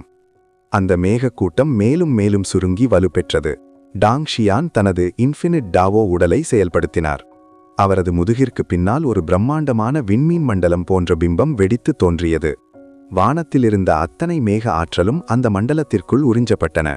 மேகங்களின் ஆற்றலை பெற்று அந்த இருண்ட விண்மீன் உலகம் இன்னும் ஆழமானதாகவும் மர்மமானதாகவும் மாறியது. அவர் ஒரு அடி எடுத்து வைத்தபோது அவரது உடல் மேகம் போல மென்மையாக மாறி ஒரு இடத்தில் மறைந்து அடுத்த நொடி வெகு தொலைவில் தோன்றியது. ஃப்ளையிங் கிளவுட் ஸ்கிரிப்சர் என்பது ஒரு நிலையான முறை அல்ல. அது மேகங்களை கையாளும் ஒரு அடிப்படை தத்துவம் மட்டுமே. வெய்வு போன்றவர்களை விட பல மடங்கு திறமை கொண்ட டாங் ஷியான் மேக கவசம் போன்ற சாதாரண தற்காப்பு வித்தைகளில் தன் நேரத்தை வீணடிக்க விரும்பவில்லை. அவரை பொறுத்தவரை காற்றும் மேகமும் இந்த பிரபஞ்சத்தின் அடிப்படை சக்திகள். காற்றுக்கு உருவமில்லை, மேகத்திற்கு வடிவமில்லை. அவற்றை தன் விருப்பப்படி கையாள்வதே உண்மையான தேர்ச்சி. வெடித்து சிதறிய வானம். டாங் ஷியான் எடுத்து வைத்த ஒவ்வொரு அடியிலும் அவருக்கு கீழே ஒரு சிறு மேகக்கூட்டம் உருவானது. சில டஜன் அடிகள் நடந்த பிறகு வானில் வரிசையாக மேகக்கூட்டங்கள் மிதந்தன. வெடி என்று டாங் ஷியான் மென்மையாக உச்சரித்தார். Boom boom boom. அந்த மேகங்கள் வெடித்து சிதறின. அந்த அதிர்வில் விண்வெளியே குலுங்கியது. ஆயிரக்கணக்கான மைல் தூரத்திற்கு பரவியிருந்த அத்தனை மேகக்கூட்டங்களும் அந்த வெடிப்பில் துடை தெரியப்பட்டன. அந்த பெருவெளியில் ஒரு தெய்வீக வீரனாக டாங் ஷியான் மட்டுமே தனித்து நின்றார். மனநிறைவோடும் புத்துணர்ச்சியோடும் தனது சட்டையை உதறிவிட்டு அவர் மீண்டும் விடுதிக்கு திரும்பினார். அவர் எதிர்பார்த்தது போலவே அடுத்த அரை மணி நேரத்திற்குள் அடுத்த நாள் விடுந்தபோது ஸ்டோன்போன் நகரம் முழுவதும் ஃப்ளையிங் கிளவுட் பிரிவினரின் படுதோல்வியை பற்றிய பேச்சுதான் பிரதானமாக இருந்தது. கேட்டாயா, ஃப்ளையிங் கிளவுட் பிரிவை யாரோ துவம்சம் செய்து விட்டார்களாமே. அது அந்த ஹெவன் பியாண்ட் ஷேடோலெஸ் பிரிவுதான் என்று யாருக்குத்தான் தெரியாது. நான் அங்கேதான் இருந்தேன். அந்த பிரிவைச் சேர்ந்த வீரர்களுக்கு 8 தலைகளும் 7 கைகளும் இருந்தன. அவர்கள் ஒருமுறை காலை தரையில் மிதித்தாலே பூமி பிளந்து கொள்கிறது. என்ன உளறுகிறாய்? ஒரு மனிதனுக்கு எப்படி 8 தலைகளும் 7 கைகளும் இருக்க முடியும்? மறுபடி பொய் சொன்னால் உன் வாயை உடைத்து விடுவேன். சரி சரி, நான் பொய் சொன்னது உண்மைதான். நான் அங்கே இல்லை, கேள்விப்பட்டதுதான். ஜன்னலோரத்தில் சாய்ந்தபடி டாங்சியான் தனது ஆன்ம சக்தியை பயன்படுத்தி வெளியே உலாவரும் ஒவ்வொரு கிசுகிசுப்பையும் எளிதாக கேட்டுக்கொண்டிருந்தார். அப்போது கதவுக்கு வெளியிலிருந்து டாங் வூவின் குரல் கேட்டது. குடும்ப தலைவரே, உள்ளே வா என்று டாங்சியான் புன்னகையுடன் சொன்னார். டாங் வூ கதவை திறந்து உள்ளே வந்து மெதுவாக சாத்தினான். குடும்ப தலைவரே, நான் தகவல்களை சேகரித்து விட்டேன். ஸ்டோன் கிளான் பல போட்டிகளுக்கு ஏற்பாடு செய்துள்ளது. வெற்றி பெறும் வீரர்களுக்கு பிரம்மாண்டமான பரிசுகள் காத்திருக்கின்றன. வலிமை, ஆன்மீக ஆற்றல், வேகம் மற்றும் ஒட்டுமொத்த திறமை என பல பிரிவுகளில் இந்த போட்டிகள் நடக்கின்றன. டாங் சியான் அவனை திரும்பி பார்த்து புன்னகைத்தார். அந்த பரிசுகள் ஒவ்வொன்றிலும் ஏற்கனவே டாங் குடும்பம் என்ற பெயர் செதுக்கப்பட்டிருப்பதை என்னால் இப்போதே காண முடிகிறது. டாங் வூவின் உதடுகளில் ஒரு தன்னம்பிக்கை மின்னியது. தலைவரே, நீங்கள் உண்மையைத்தான் சொல்கிறீர்கள். ஏனென்றால் நாம் இப்போது மிகவும் வலிமையாக இருக்கிறோம். டாங் குடும்பத்தின் இளைய தலைமுறை எப்போதுமே திறமையில் குறைந்தவர்கள் அல்ல. இப்போது டாங் சியான் தனது 10,000 மடங்கு மேம்படுத்தும் முறை மூலம் அவர்களின் விதியை மாற்றி அமைத்த பிறகு அவர்களின் பலம் ஒவ்வொரு நாளும் மலை போல வளர்ந்து வருகிறது. இவ்வளவு பலத்தை வைத்துக்கொண்டு இந்த போட்டிகளில் முதலிடம் பிடிக்காவிட்டால் அவர்கள் உயிரோடு இருப்பதற்கே தகுதியில்லாதவர்கள். டாங் சியான் சத்தமாக சிரித்தார். அனைவரையும் ஒன்று கூட்டு, நமக்கான பரிசுகளை அறுவடை செய்ய செல்வோம். அவர்கள் ஏற்கனவே தயாராக இருக்கிறார்கள் என்று டாங் வூ பதிலளித்தான். டாங் சியானின் தலைமையில் டாங் குடும்பத்தினர் நகரின் மையச் சதுரத்தை நோக்கி புறப்பட்டனர். ஸ்டோன் கிளான் விடுக்க அழைப்பை தொடர்ந்து அந்த பெரிய மைதானத்தில் வீரர்களை சோதிப்பதற்காக ஏராளமான மேடைகள் அமைக்கப்பட்டிருந்தன. ஒவ்வொரு மேடைக்கும் அருகிலும் மலை போல ஆன்மீக கற்களும் மாத்திரைகளும் அடுக்கி வைக்கப்பட்டிருந்தன. எந்த ஒரு வீரர் வந்து வெற்றி பெற்றாலும் இந்த பரிசுகளை தட்டிச் செல்லலாம் என்ற நிலை இருந்தது. ஸ்டோன் கிளான் வழங்கிய அந்த ஆன்மீக கற்களும் மாத்திரைகளும் சாதாரணமானவை அல்ல. அவை மிக உயர்ந்த தரம் கொண்டவை. இதனாலேயே தங்களின் அதிர்ஷ்டத்தை சோதித்து பார்க்க ஏராளமான தற்காப்பு கலை வீரர்கள் அங்கே திரண்டிருந்தனர். டாங் சியான் தனது குடும்ப உறுப்பினர்களுடன் அங்கே வந்து சேர்ந்தபோது அவர் கண்ட முதல் காட்சி மக்கள் கூட்டம். கட்டுக்கடங்காத கூட்டம் ஒவ்வொரு மேடையையும் சூழ்ந்திருந்தது. டாங் வூ சைகை காட்ட டாங் குடும்பத்தைச் சேர்ந்த 2 சீடர்கள் உடனடியாக முன்னால் சென்று கூட்டத்தை விலக்கி வழி ஏற்படுத்தினர். அவர்கள் தங்களின் ஃபவுண்டேஷன் எஸ்டாப்ளிஷ்மெண்ட் நிலைக்குரிய ஆற்றலை வெளிப்படையாக வெளிப்படுத்தினர். அந்த ஆற்றலை உணர்ந்த கூட்டினர் தங்களை இடித்து தள்ளியதற்காக கோபப்படவில்லை. யாரும் முட்டாள்கள் அல்ல. அசாத்தியமான ஆற்றல் கொண்டவர்களிடம் வம்பு வைத்துக்கொள்ள யாருக்கும் விருப்பமில்லை. டாங் சியானின் தோற்றமே அவர் ஒரு சாதாரண மனிதர் அல்ல என்பதையும் அவருக்கு பின்னால் ஒரு மாபெரும் சக்தி இருப்பதையும் பறைசாற்றியது. அவரை போன்ற ஒருவரை பகைத்துக் கொள்ள யார் துணிவார்கள்? டாங் சியான் முதல் மேடைக்கு அருகில் சென்றார். அந்த மேடையின் நடுவே ஒரு பிரம்மாண்டமான கருப்பு நிற தூண் நின்றிருந்தது. அப்போது 15 அடி உயரமுள்ள ஒரு ராட்சச வீரன் அந்த தூணின் அடியில் நின்றிருந்தான். அவன் ஆக்ரோஷமாக கர்ஜித்துக் கொண்டு தனது முழு பலத்தையும் திரட்டி அந்த தூணில் ஒரு குத்துவிட்டான். பாங்! அந்த கருப்பு தூண் லேசாக அதிர்ந்தது. அதன் உச்சியில் மர்மமான நட்சத்திர ஒளிகள் மின்னத் தொடங்கின. 1, 2, 10, 30, சரியாக 57 நட்சத்திரங்கள் ஒளிரும் வரை அந்த எண்ணிக்கை ஓடியது. சுற்றியிருந்தவர்கள் வியப்பில் ஆழ்ந்தனர். 757 நட்சத்திரங்களா? அவன் தரவரிசையில் இடம் பிடித்து விட்டான். இவன் பிறவியிலேயே பலசாலியாக இருப்பான் போலிருக்கிறது. அவனுக்கான பரிசு இப்போது உறுதியாகிவிட்டது. அத்தியாயம் 151. வலிமையின் சோதனை. 82 நட்சத்திரங்கள். 57 நட்சத்திரங்கள் எடுத்த அந்த வீரன் தலை நிமிர்ந்து பெருமையோடு பதிவு செய்யும் அதிகாரியை நோக்கி நடந்தான். மூன் ஸ்ட்ரென்த் ஸ்டீல் 57 நட்சத்திரங்கள். பரிசு 1000 நடுத்தர ரக ஆன்மீக படிகங்கள் மற்றும் ஒரு எர்த் டியர் பொக்கிஷம் என்று அந்த அதிகாரி உரக்க அறிவித்து பரிசுகளை வழங்கினார். சுற்றி இருந்தவர்களின் கண்களில் பொறாமை தெரிந்தது. என்ன கொடுமை இது! சும்மா வந்து ஒரு குத்து குத்தியதற்கே இவ்வளவு பெரிய பரிசா? இது என்ன இலவசமாக பணம் கொடுப்பது போலிருக்கிறது? பரிசுகள் உண்மையிலேயே பிரம்மாண்டமானவை என்று மக்கள் தங்களுக்குள் பேசிக்கொண்டனர். இவ்வளவு ஆன்மீக படிகங்களா? ஒரு வருடம் முழுமையாக உழைத்தாலும் என்னால் இவ்வளவு சம்பாதிக்க முடியாது. ஏய், அது ஸ்டோன் கிளான். அவர்கள் மலை போன்ற செல்வத்தை வைத்திருப்பவர்கள். அவர்களுக்கு இதெல்லாம் ஒரு வாளி தண்ணீரில் ஒரு துளி போன்றது. ஆனால் உண்மையான பரிசு இதுவல்ல, ஸ்டோன் கிளானின் கவனத்தை ஈர்ப்பதுதான். ஒரு முறை அவர்கள் கண்ணில் பட்டுவிட்டால் போதும், வாழ்க்கை செழித்துவிடும். அடுக்கப்பட்டிருந்த படிகங்களையும் வண்ணமயமான பொக்கிஷங்களையும் கண்டதும் அங்கிருந்தவர்களின் பேராசை கட்டுக்கடங்காமல் பெருகியது. அடுத்த சில நிமிடங்களில் ஏராளமான வீரர்கள் போட்டிக்கு தங்களை பதிவு செய்து கொண்டனர். ஆனால் பாவம், பெரும்பாலானவர்களால் 30 அல்லது 40 நட்சத்திரங்களை மட்டுமே எட்ட முடிந்தது. அந்த ராட்சத வீரனின் 57 நட்சத்திரங்கள் இப்போது மற்றவர்களுக்கு ஒரு பெரும் சவாலாக மாறியது. இவ்வளவு கடினமா? என் முழு பலத்தையும் கொடுத்தும் என்னால் 33 நட்சத்திரங்களை தான் தொட முடிந்தது. அந்த ராட்சத வீரன் எப்படி 57 எடுத்தான் என்று ஒரு வீரன் புலம்பினான். அப்போது விவரம் தெரிந்த ஒரு வீரர் விளக்கினார். இந்த வலிமை தூண் சாதாரணமானது அல்ல. இது வெறும் உடல் வலிமையை மட்டும் அளப்பதில்லை. அதிக நட்சத்திரங்களை பெற 3 விஷயங்கள் சரியாக அமைய வேண்டும்.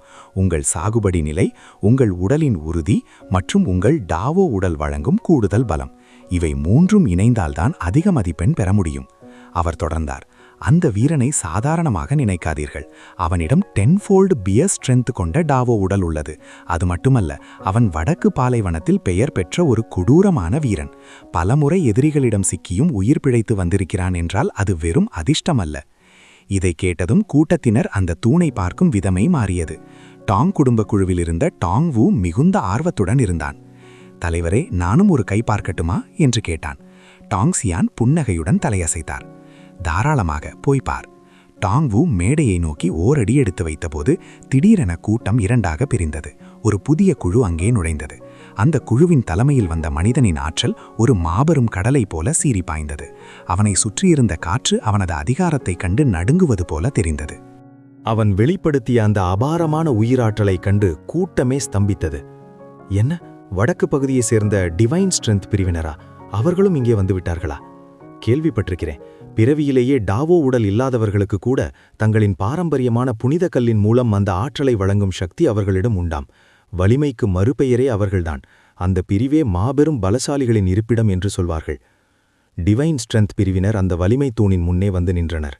அவர்களின் தலைவர் அந்த தூணை மேலிருந்து கீழ் வரை ஒரு பார்வை பார்த்தார். பிறகு அதிகார தோரணையில் கேட்டார், தற்போது வரை இதில் அதிகபட்ச சாதனை எது? கூட்டத்தில் இருந்த ஒருவன் கத்தினான், 81 நட்சத்திரங்கள். அவன் ஏளனமாக சிரித்தான். 81 நட்சத்திரங்களா? அவ்வளவுதானா? மத்திய சமவெளியில் திறமையான வீரர்கள் எவருமே மிஞ்சவில்லை போலிருக்கிறது. அவன் சொன்ன அந்த ஒரே வார்த்தை அங்கிருந்த அத்தனை வீரர்களையும் இழிவுபடுத்துவது போல இருந்தது. ஆனால் பறந்த அந்த இடமே சட்டென உறைந்து போனது. பலருடைய முகங்கள் ஆத்திரத்தில் சிவந்தன. எவ்வளவு திமிர்! 81 நட்சத்திரங்களை எட்டுவது எவ்வளவு கடினம் என்று உனக்கு தெரியுமா? சும்மா வாயால் பேசுவது எளிது. உனக்கு அவ்வளவு திறமை இருந்தால் நீயே நிரூபித்து காட்டு என்று மக்கள் கத்தினார்கள். ஆனால் அவன் எதற்கும் அசரவில்லை. அவன் முகத்தில் ஏளனம் இன்னும் அதிகரித்தது. 81 நட்சத்திரங்கள் எடுப்பதற்கு நான் எதற்கு? எங்கள் பிரிவின் கடைநிலை சீடன் ஒருவன் வந்தாலே இதைவிட அதிக மதிப்பெண் எடுப்பானே. சுற்றியிருந்த தற்காப்பு கலை வீரர்கள் கடும் ஆத்திரமடைந்தனர். அகங்கார பிடிபிடித்தவன், ஏதோ ஒரு சாதாரண சீடன் கூட 81 தாண்டுவான் என்று கதை விடுகிறாயே, இது வெறும் வெற்று விளம்பரம். உன்னால் முடியவில்லை என்றால் என்ன செய்வாய்? இந்த கூச்சல்களை கேட்டு அந்த தலைவன் ஒரு விகாரமான புன்னகையை உதிர்த்தான். கிணற்று தவளைகளுக்கு வானத்தின் விசாலம் தெரியாது. சரி வாங்சோங், நீ போய் இவர்களுக்கு உண்மையை விளக்கு என்று உத்தரவிட்டான். பின்னாலிருந்து வாங்சோங் என்ற இளம் சீடன் முன்னே வந்தான். அவன் அந்த தூணின் முன் நின்று தனது முஷ்டியை இறுக பிடித்து முழு பலத்தையும் திரட்டி ஒரே அடியில் தாக்கினான். பாங்!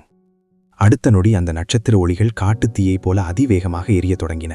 1, 10, 50, 80, சரியாக 82 நட்சத்திரங்கள் ஒளிர்ந்தன. அந்த கடைசி நட்சத்திரம் ஒளிர்ந்தபோது ஆரவாரம் செய்த கூட்டம் அப்படியே ஊமையாய் போனது. சற்று நேரத்திற்கு முன்பு சவால் விட்டு சத்தம் போட்டவர்கள் இப்போது ஒரு வார்த்தை கூட பேச முடியாமல் திகைத்து நின்றனர். 81 நட்சத்திரங்களை எட்டவே இங்கே இருக்கும் ஜாம்பவான்கள் தடுமாறும்போது ஒரு இளம் சீடன் மிக சாதாரணமாக 82 தொட்டது அவர்களுக்கு பேரதிர்ச்சியாக இருந்தது. அவர்களின் அந்த அகங்காரத்திற்கு பின்னால் அசாத்தியமான பலம் இருந்தது. பலம் இருக்கும் இடத்தில் பேச்சுக்கு இடம் கிடையாது. அதுவே இறுதி ஆதாரம். 57 நட்சத்திரங்கள் எடுத்த அந்த ராட்சச வீரனுக்கும் இந்த இளம் சீடன் எடுத்த 82 நட்சத்திரங்களுக்கும் இடையே வெறும் 25 புள்ளிகள்தான் வித்தியாசம் என்று தோன்றலாம். ஆனால் இந்த வலிமை தூணின் ரகசியம் அதுவல்ல. ஒவ்வொரு 10 நட்சத்திரங்களுக்குப் பிறகும் அதன் கடினத்தன்மை பன்மடங்கு உயரும். குறிப்பாக 80 நட்சத்திரமனை தாண்டிய பிறகு ஒவ்வொரு ஒரு நட்சத்திரத்தை அதிகப்படுத்துவதற்கும் ஒரு வீரனின் ஒட்டுமொத்த ஆற்றல் கற்பனை செய்ய முடியாத அளவிற்கு இருக்க வேண்டும். ஆனால் வாங்சாங் மிக சாதாரணமாக 82 நட்சத்திரங்களை எட்டியதோடு அவனிடம் இன்னும் மிச்சம் பலம் இருப்பது போலவும் தெரிந்தது. அவனது உண்மையான சக்தி அளவிட முடியாதது. மகன் தனது கைகளை கட்டிக்கொண்டு அங்கிருந்த வீரர்களை அலட்சியமாக பார்த்தான். இங்கிருந்து எல்லாரும் கிளம்பலாம். இங்கே இருக்கும் அத்தனை பரிசுகளும் இனி எங்கள் திவான் ஸ்ட்ரென்த் பெயின் ட்ரென்ஸ்ஃபரிந்தம். இந்த வார்த்தைகள் அங்கிருந்தவர்களின் கோபத்தை மீண்டும் தூண்டின. ஒரு வீரன் முன்னே வந்து, எந்த தைரியத்தில் இப்படி சொல்கிறாய்? இந்த வலிமை சோதனை அனைவருக்கும் பொதுவானது என்றான். மகன் உரக்க சிரித்தபடி தனது இரும்பு போன்ற முஷ்டியை உயர்த்தி பிடித்தான். எந்த தைரியத்திலா? இந்த முஷ்டியின் தைரியத்தில்தான். எங்கள் பிரிவின் ஒவ்வொரு சீடனும் இப்போது களமிறங்கி தரவரிசையை மாற்றி எழுதப் போகிறோம். அத்தனை பரிசுகளையும் நாங்கள் தட்டிச் செல்வோம். யாருக்காவது ஆட்சேபனை உண்டா? நீங்கள் எவ்வளவு பெரிய மரிப்பெண் எடுத்தாலும் ஒரு சொட்டு வேர்வை கூட சிந்தாமல் எங்களால் அதை முறியடிக்க முடியும். அவனது அந்த ஆதிக்க குரல் அங்கிருந்தவர்களை மௌனமாக்கியது. வலிமைதான் அனைத்தையும் தீர்மானிக்கிறது எனும்போது அவர்களால் என்ன செய்ய முடியும்? கேள்வி கேட்ட அந்த வீரன் ஆற்றாமையுடன் பின்வாங்கினான். குடும்பத் தலைவரே, இவர்களுடைய தோரணை நம்மை அப்படியே நகலெடுத்தது போல இருக்கிறதே என்று டாங் வு புன்னகையுடன் கூறினான். டாங் குடும்பத்தை சேர்ந்த இன்னொரு உறுப்பினர் ஏளனமாக சொன்னார், வெறும் போலிகள். உங்கள் ஆன பலத்தை பற்றி பேசினால் இவர்கள் நம் டாங் குடும்பத்தின் காலணிகளை சுமக்க கூட தகுதியில்லாதவர்கள். அமைதியாக இருந்த அந்த இடத்தில் அவர்கள் பேசிய ஒவ்வொரு வார்த்தையும் டிவைன் ஸ்ட்ரென்த் பிரிவினரின் காதுகளில் மிக தெளிவாக விழுந்தது. மகனின் முகம் உடனடியாக மாறியது. என் முதுகிற்கு பின்னால் பேசியது யார்? தைரியம் இருந்தால் முன்னால் வா என்று அவன் கர்ஜித்தான். அவனது சீ ஆற்றல் ஒரு கொதிக்கும் எரிமலையைப் போல வெளிப்பட்டது. அவனது ஆன்மீக ஆற்றல் ஒரு வெறிபிடித்த காளையைப் போல பாய்ந்தது. அவனது கர்ஜனை அந்த பெருவெளியில் இடிமுழக்கமாக எதிரொலித்தது. அங்கிருந்த பார்வையாளர்கள் தங்கள் மார்பில் மின்னல் தாக்கியது போன்ற உணர்வை பெற்றனர். முகம் வெளுக்க, இரத்தம் கொதிக்க அவர்கள் அதிர்ச்சியில் பின்வாங்கினர். மகனின் கர்வம் எவ்வளவு பெரியதோ அவனது பலமும் அவ்வளவு பயங்கரமானது என்பது இப்போது அனைவருக்கும் புரிந்தது. அடுத்த நொடி மக்கள் கூட்டம் சிதறியோட டாங் குடும்பத்தினர் மட்டும் அந்த வலிமை தூணிற்கு அருகே தனியாக நின்றனர். மகனின் கண்கள் சுருங்கின. அப்படியானால் என் டிவைன் ஸ்ட்ரென்த் பிரிவையை இழிவாக பேசும் அளவுக்கு உங்களுக்கு துணிச்சல் வந்துவிட்டதா என்று கேட்டபடியே அவன் தனது வீரர்களுடன் டாங் குடும்பத்தை சூழ்ந்து கொண்டான். சாகப்போகும் முன் உங்கள் பெயர்களை சொல்லுங்கள், அதற்கு அனுமதி தருகிறேன் என்று மகன் மரண மிரட்டல் விடுத்தான். டாங் வு வாயை திறப்பதற்குள் இன்னொரு குரல் குறுக்கிட்டது. சகோதரர் மகன், இவர்கள் ஹெவன்லி ஷேடோலெஸ் பிரிவை சேர்ந்தவர்கள். அத்தியாயம் 152. பந்தய சவால். தோற்றவன் நிர்வாணமாக போக வேண்டும். பேசியது வேறு யாருமல்ல, ஃப்ளையிங் கிளவுட் பிரிவின் சீடர்களுடன் அங்கே வந்து சேர்ந்த வேய் வூ தான். ஷேடோலெஸ் பிரிவா? உன்னிடமிருந்த பொக்கிஷங்கள் அனைத்தையும் பறித்து உன்னை அவமானப்படுத்திய அதே ஆட்களா இவர்கள் என்று மகனின் கண்கள் ஆச்சரியத்தில் விரிந்தன. அவர்களேதான். மீண்டும் இவர்களை சந்திப்போம் என்று நினைக்கவில்லை. வேய் வூ தன் பற்களை நரநரவென்று கடித்தான். அந்த பொதுவெளியில் தான் போர்க்கடிக்கப்பட்டு தன் உடைமைகள் அனைத்தும் பிடுங்கப்பட்ட அவமானம் அவனது டாவோ இதயத்தையே சிலைத்திருந்தது. ஸ்டோன்போன் நகரத்தின் கேலிப்பொருளாக தன் பிரிவு மாறியதை அவனால் தாங்க முடியவில்லை. தன் எதிரியை மீண்டும் கண்டதும் அவனது ஆத்திரம் உச்சகட்டத்தை எட்டியது. டாங் சியான் ஒரு மெல்லிய புன்னகையுடன் கேட்டார், என்ன, மீண்டும் ஒரு சண்டை வேண்டுமா? உங்களிடம் இன்னும் போதுமான பொக்கிஷங்கள் இருந்தால் எங்கள் ஷேடோலெஸ் பிரிவு உங்களை எப்போதுமே வரவேற்க தயாராக இருக்கிறது. அந்த வார்த்தைகளை கேட்டதும் வேய் வூவின் கண்களில் ஒரு கணம் பயம் மின்னியது. அவனது உடல் தன்னிச்சையாக நடுங்கியது. டாங் சியானால் தான் முழுமையாக நசுக்கப்பட்ட அந்த நினைவுகள் மீண்டும் அவன் மனதிற்குள் வந்து போயின. அப்போது மகன் குறுக்கிட்டான், தம்பி, உன் பேச்சு ரொம்ப பெரியதாக இருக்கிறது. ஃப்ளையிங் கிளவுட் பிரிவு என்பது எங்கள் பிரிவின் ஒரு அங்கம் என்று உனக்கு தெரியாதா? ஃப்ளையிங் கிளவுட் பிரிவு எங்களுடைய டிவைன் மைட் பிரிவின் நெருங்கிய கூட்டாளி என்று மகன் எச்சரித்தான். டாங் சியான் அதே புன்னகையுடன் கேட்டார், அதற்கென்ன இப்போது? மகனின் கண்களில் ஒரு ஆபத்தான ஒளி மின்னியது. வேய் வூ என் உற்ற நண்பன். அவனை தொடுவது என்னை தொடுவதற்கு சமம். உங்கள் கூட்டத்தினர் இங்கே வந்ததிலிருந்து ரொம்பவே ஆடிக்கொண்டிருப்பதாக கேள்விப்பட்டேன். உங்கள் தைரியம் எவ்வளவு பெரியது என்று நானும் பார்க்கிறேன். ஒரு சிறு போட்டி வைத்துக் கொள்ளலாமா? டாங் சியானின் முகம் மலர்ந்தது. அவருக்கு போட்டிகள் என்றால் கொள்ளை பிரியம்.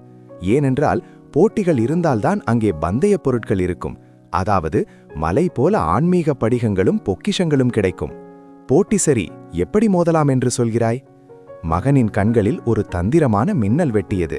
அவன் அந்த வலிமை தூணை காட்டி, இந்த இடத்தின் முறைப்படி ஸ்டார் ஸ்ட்ரைக்கிங் முறையில் மோதலாம். யார் அதிக நட்சத்திரங்களை ஒளிரச் செய்கிறார்கள் என்று பார்ப்போம். என்ன சொல்கிறாய்? டாங் சியான் அந்த உயரமான தூணையும் மகனையும் மாறி மாறி பார்த்து இன்னும் அகலமாக புன்னகைத்தார். என்ன பயமா என்று மகன் சீண்டினான். உனக்கு துணிச்சல் இல்லை என்றால் இப்போதே சொல்லிவிடு. நான் உன்னை பார்த்து சிரிக்க மாட்டேன். டாங்ஸியான் நிதானமாக இழுத்தார். போட்டி வைத்துக் கொள்ளலாம், ஆனால் பந்தயம் இல்லாமல் விளையாடுவது சுவாரஸ்யமாக இருக்காதே. நீயே சொல். மகன் உள்ளுக்குள் குதித்தான். டாங்ஸியான் இவ்வளவு எளிதாக தனது வலையில் விழுவார் என்று அவன் எதிர்பார்க்கவில்லை. ஆஹா, அருமை! என்ன பந்தயம் வேண்டும் உனக்கு? டாங்ஸியான் ஒரு அழகான புன்னகையுடன் சொன்னார். உங்களிடம் இருக்கும் அனைத்தும், உங்கள் பொக்கிஷங்கள், ஆடைகள், ஆயுதங்கள் எல்லாமே. நான் உண்மையில் ரொம்பவும் தாராளமானவன். நீங்கள் தோற்றுவிட்டால் உங்கள் ஒவ்வொருவருக்கும் ஒரு உள்ளாடையை மட்டும் விட்டு வைக்கிறேன்.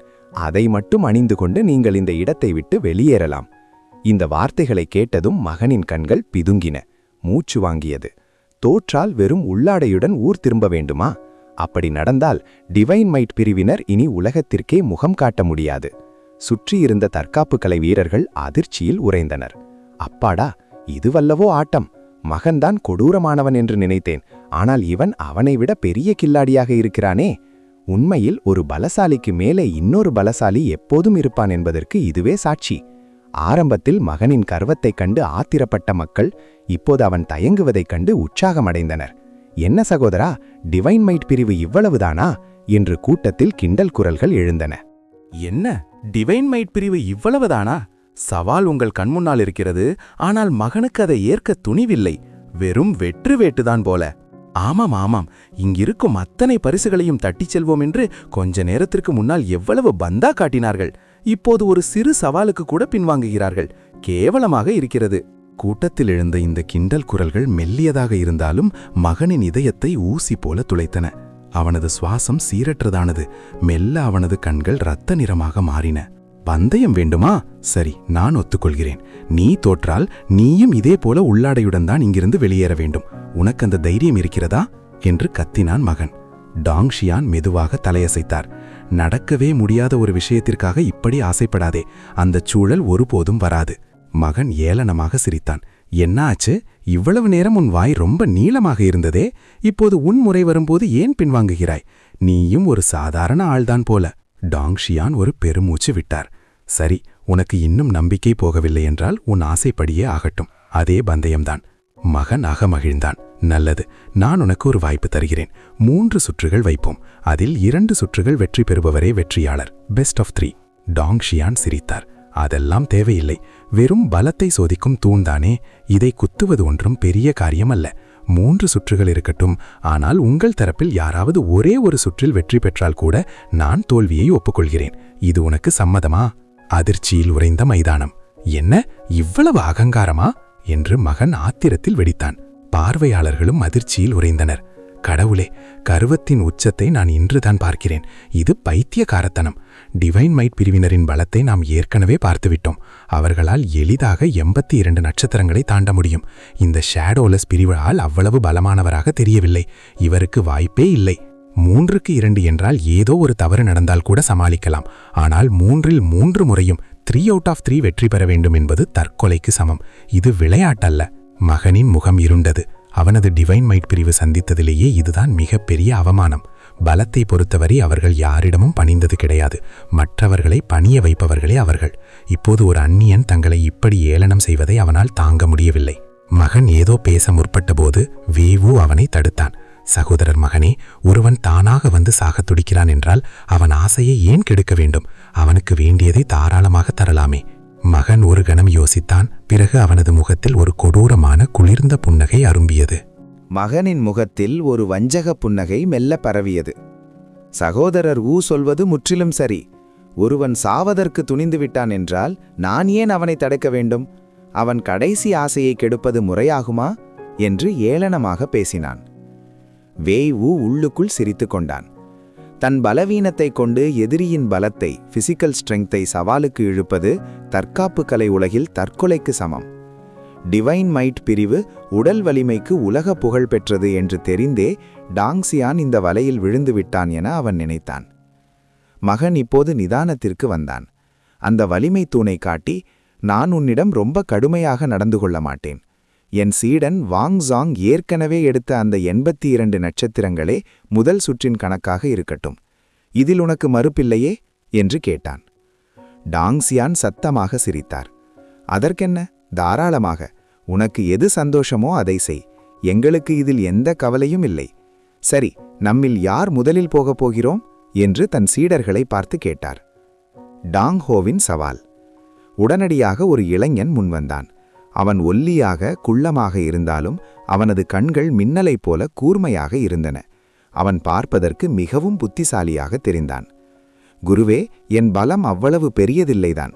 ஆனால் இந்த சுற்றை நான் கையாள்கிறேன். என் மதிப்பை காட்ட எனக்கு ஒரு வாய்ப்பு கொடுங்கள் என்றான். ஓ, அது டாங்ஹோவா? சரி, பலம் உன் பலவீனம் என்பதால் பின்னால் போய் கேவலமாக தோற்பதை விட இப்போதே முடித்துவிடு என்று டாங்சியான் கனிவோடு கிண்டலாக சொன்னார். டாங்ஹோ வேகத்திற்கும் உளவு பார்ப்பதற்கும் பெயர் பெற்றவன். உடல் வலிமை அவனது துறை அல்ல. டாங்ஹோ பாய்ந்து சென்று அந்த தூணின் முன் நின்றான். 82 நட்சத்திரங்கள் எடுப்பதில் என்ன அவ்வளவு கஷ்டம்? நான் அதை தகர்ப்பதை பாருங்கள் என்று கத்தினான்.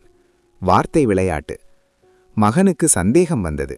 டாங்ஹோவை பார்த்தால் பலசாலியைப் போல தெரியவில்லை. என்ன, ஜெயிக்க முடியாது என்று தெரிந்துவிட்டதா? அதான் சரணடைவதற்காக இந்த உருப்படி இல்லாத நாயை அனுப்பியிருக்கிறாயா என்று மகன் ஏளனம் செய்தான். டாங்ஹோ தன் கைகளை கட்டிக்கொண்டு அசால்ட்டாக கேட்டான். யாரை பார்த்து உருப்படி இல்லாதவன் என்று சொல்கிறாய்? உன்னைதான் உருப்படி இல்லாதவன் என்கிறேன் என்று மகன் கத்தினான். ஓ, அப்படியா? ஒரு உருப்படி இல்லாதவன் என்னை உருப்படி இல்லாதவன் என்கிறானா என்று டாங்ஹோ ஏதும் தெரியாதவன் போல கேட்டான். ஒரு நொடி கழித்தே தனக்குத்தானே மகன் உருப்படி இல்லாதவன் என்று முத்திரை குத்திக் கொண்டதை உணர்ந்தான். அவனது முகம் ஆத்திரத்தில் தக்காளி போல சிவந்தது. சுற்றியிருந்த வீரர்கள் இதை கேட்டு சிரிக்கத் தொடங்கினர். கூட்டத்தில் அடக்க மாட்டாமல் சிரிப்பொலி பரவியது. இவ்வளவு மட்டமான புத்தியை வைத்துக்கொண்டு என் மூத்த சகோதரரிடமே வம்புக்கு வருகிறாயே, என்ன ஒரு திமிர் என்று டாங்ஹோ ஏளனமாக இழுத்தான். எங்கள் ஷேடோலெஸ் பிரிவிலேயே பலத்தில் மிகவும் பலவீனமானவன் நான்தான். இருந்தாலும் இந்த 82 நட்சத்திரங்களை தகர்ப்பது எனக்கொரு பெரிய விஷயமே இல்லை. அவன் சொன்ன அடுத்த நொடி அந்த தூணை நோக்கி ஒரு குத்து விட்டான். அத்தியாயம் 153. இது வெறும் ஆரம்பம்தான். 88 நட்சத்திரங்கள். டாங்ஹோ வீசிய அந்த ஒரே அடியில் வலிமை தூண் பயங்கரமாக அதிர்ந்தது. அவனது முதுகிற்கு பின்னால் பொன்னீர கண்களும் சிவந்த உடலும் கொண்ட ஒரு தெய்வீக குரங்கு, டிவைன் மங்கி, திடீரென தோன்றியது. அந்த தெய்வீக குரங்கு தனது மார்பை தன் இரு கைகளாலும் பலமாக தட்டிக்கொண்டு அந்த தூணின் மீது ஒரு மாபெரும் அடியை செலுத்தியது. பாடி ஃபோர்ஸ் ஆம்ப்ளிஃபிகேஷன். அந்த தூண் முன்னெப்போதும் இல்லாத வகையில் பிரகாசமான ஒளியால் மின்னியது. தூணின் அடியில் நின்றிருந்த அந்த ஸ்டோன் கிளான் இளைஞனின் கண்கள் அதிர்ச்சியில் விரிந்தன. இது 85 நட்சத்திரங்களுக்கு மேல். மற்றவர்களுக்கு தெரியாது, ஆனால் அவனுக்கு தெரியும். இந்த தூணில் 85 நட்சத்திரங்களுக்கு கீழ் என்பது சாதாரண மனிதர்களின் எல்லை.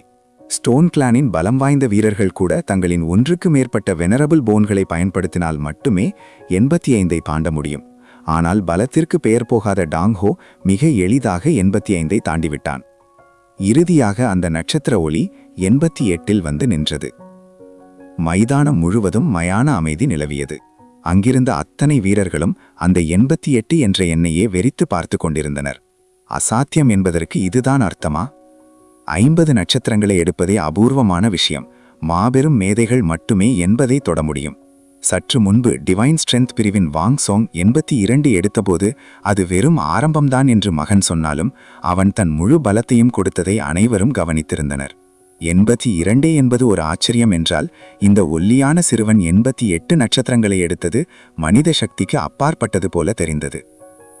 வாய்ப்பே இல்லை, இந்த தூணில் ஏதோ கோளாறு இருக்கிறது, இது சாத்தியமே இல்லை என்று மகன் அலறினான். அவனது முதல் எண்ணம் அந்த தூண் பழுதடைந்திருக்கிறது என்பதுதான். ஆனால் ஒரு உருப்படி இல்லாதவன் என்று அவன் யாரை எள்ளி நகையாடினானோ அவனே இன்று அவனது கர்வத்தை 88 துண்டுகளாக உடைத்துவிட்டான்.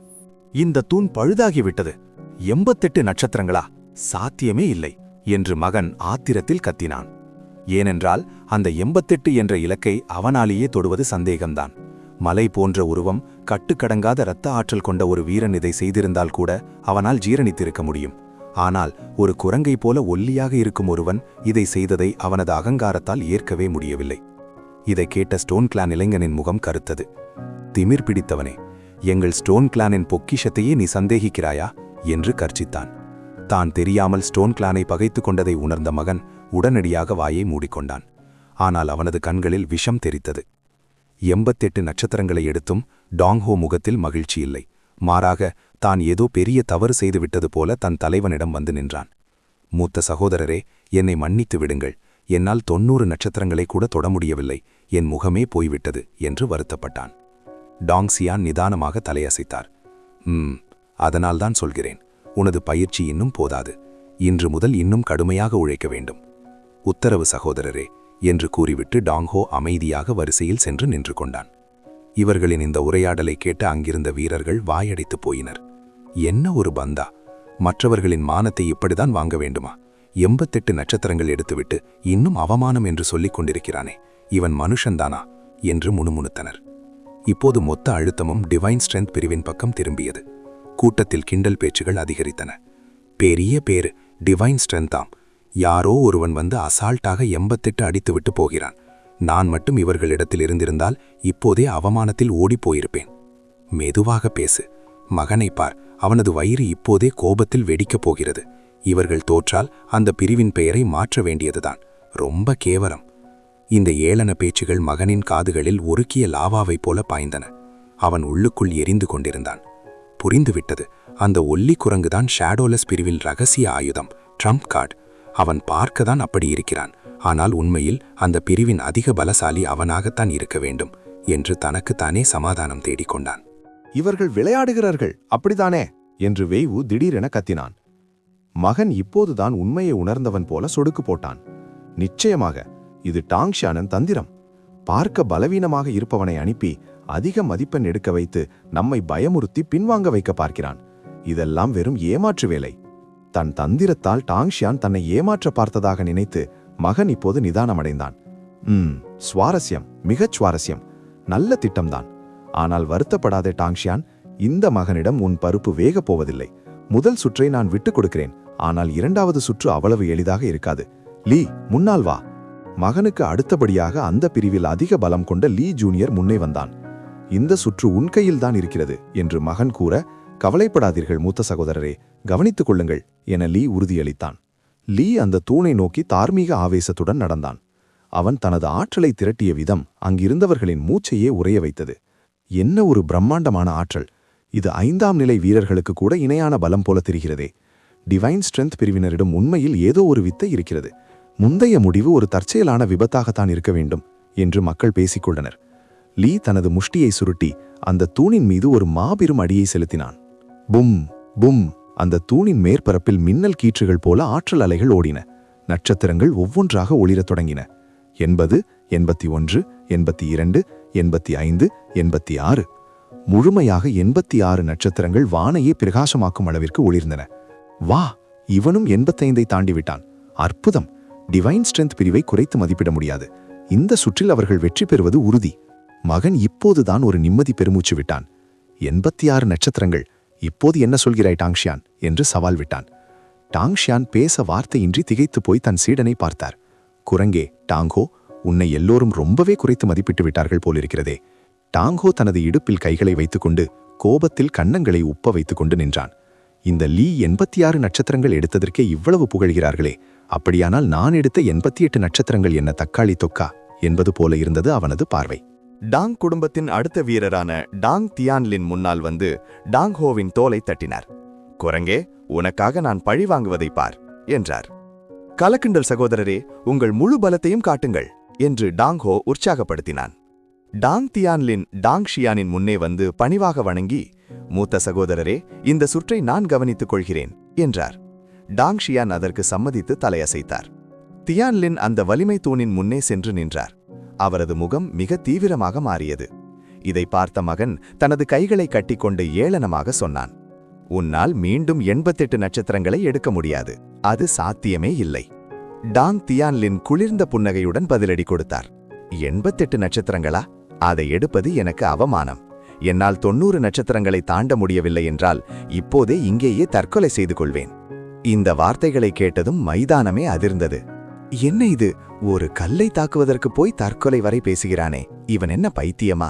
இந்த ஷேடோலெஸ் பிரிவு ஆட்கள் அனைவரும் ஒருவிதமான மனநோயாளிகள் போல தெரிகிறதே என்று மக்கள் தங்களுக்குள் பேசிக்கொண்டனர். மகன் மெதுவாக சொன்னான், நல்லது, இது நீயாக சொன்ன வார்த்தை. நான் உன்னை வற்புறுத்தவில்லை. தோற்றால் உன் உயிரை மாய்த்து கொள்ள தயாராக இரு. நான் சொன்னதை செய்வேன். நன்றாக கவனி. என்றபடி தியான்லின் தனது வலது கையை தளர்த்தி அடுத்த நொடி மின்னல் வேகத்தில் ஒரு குத்து விட்டார். உடனடியாக ஊதா நிற மின்னல்கள், பர்பிள் லைட்னிங், கடல் அலைகளைப் போல அந்த இடத்தை சூழ்ந்தன. அந்த தூண் முன்னெப்போதும் இன்னாத வகையில் பயங்கரமாக நடுங்கியது. அதை காவல் காத்த ஸ்டோன் கிளான் இளைஞனின் கண்கள் பிதுங்கின. இது ஒரு தெய்வத்தின் பலம். அத்தியாயம் 154. புதிய சாதனை. 93 நட்சத்திரங்கள். ஹா! டாங் தியான்லின் ஒரு கர்ஜனை செய்ய அவரது உடல் முழுவதும் ஊதா நிற மின்னல்கள் வெடித்து சிதறின. அந்த ஆற்றல் அலைகள் சுற்றியிருந்த ஸ்டோன் கிளான் சீடர்களின் மூச்சையே அடைத்தன. இது பர்பிள் தண்டர் பாடி, வானுலகத்து இடி மின்னல்களால் உருவான பழம்பெரும் உடல்வாகு. இது பிரபஞ்சத்தில் பல்லாயிரம் மின்னல்கள் இருந்தாலும் இந்த ஊதா நிற மின்னல்தான் அனைத்தையும் விட உயர்ந்தது. இதற்கு சுப்ரீம் தண்டர் பாடி என்ற பெயரும் உண்டு. ஆனால் இந்த உடல்வாகு கொண்டவர்களால் அதன் உண்மையான சக்தியை ஒருபோதும் வெளிப்படைய செய்ய முடியாது என்று சொல்வார்களே, எப்படி இவனால் முடிந்தது? மக்களின் வியப்பு அடங்குவதற்குள் அந்த தூணின் உச்சியில் நட்சத்திரங்கள் மின்னத் தொடங்கின. 80, 85, 90, 91, 92, இறுதியாக 93 நட்சத்திரங்களில் வந்து நின்றது. அப்பாடி! அந்த ஒல்லை குரங்கு டாங் ஹோவே பலசாலி என்று நினைத்தேன். ஆனால் இந்த டாங் தியான்லின் அதைவிட பயங்கரமானவனாக இருக்கிறானே என்று கூட்டத்தினர் அலறினர். அங்கிருந்தவர்களின் அலறல் சத்தம் விண்ணை பிளந்தது. இவன் யாருக்கு கீழே வேலை செய்கிறான்? இவ்வளவு பலம் எப்படி சாத்தியம்?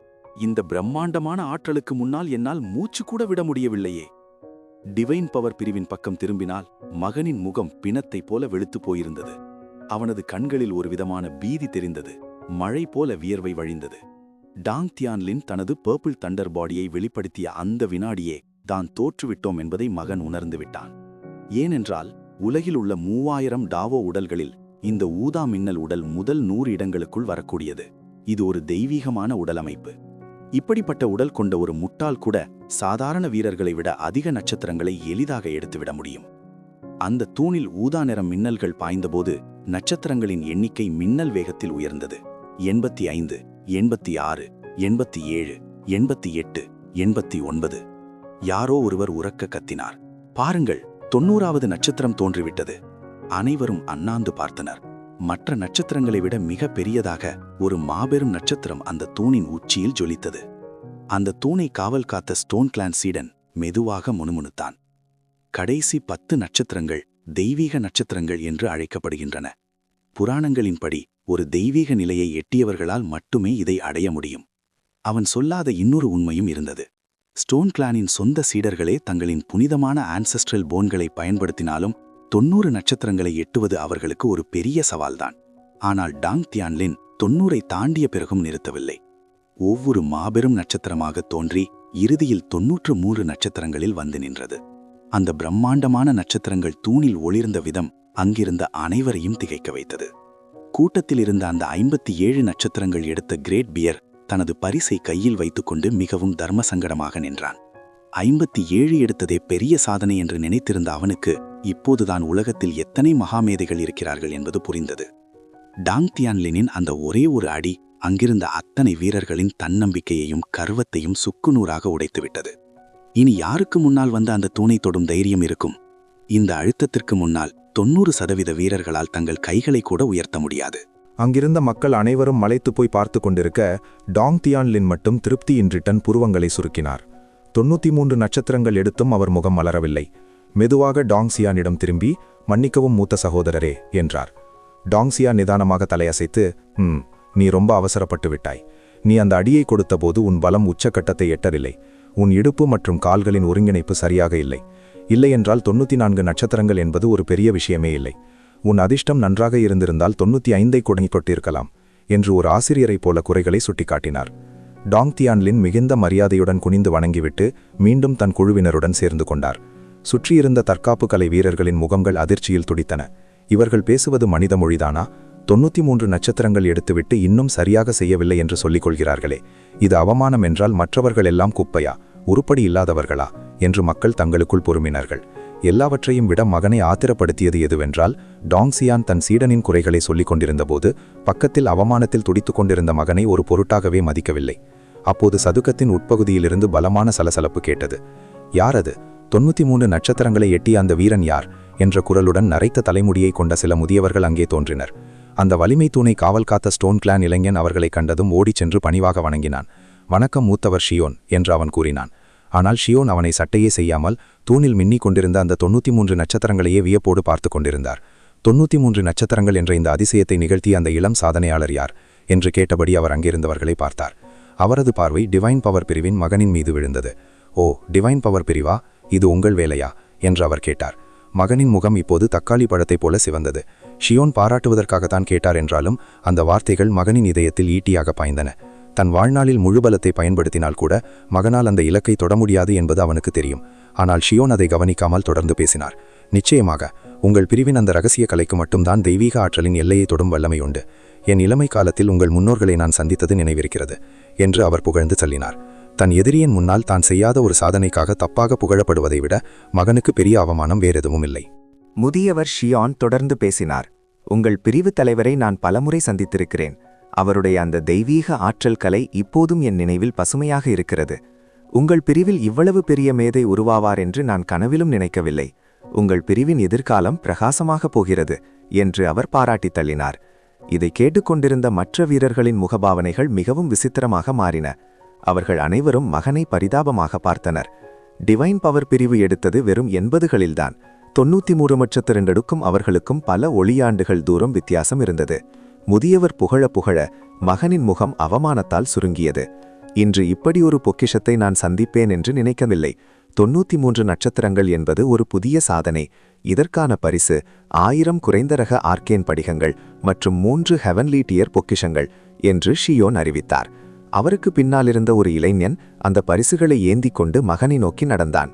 சாதாரண சூழலாக இருந்தால் மகன் இந்த பரிசுகளை மகிழ்ச்சியுடன் வாங்கியிருப்பான். ஆனால் இப்போது அந்த படிகங்களை பார்த்தபோது தரையில் எங்காவது பிளவு ஏற்படாதா, அதில் புகுந்து ஒளிந்து கொள்ள மாட்டோமா என்று அவன் ஏங்கினான். அந்த அளவுக்கு அது அவமானமாக இருந்தது. ஷியோன் ஒரு நிமிடம் திகைத்து போனார். ஏன் இன்னும் இதை பெற்றுக்கொள்ளவில்லை?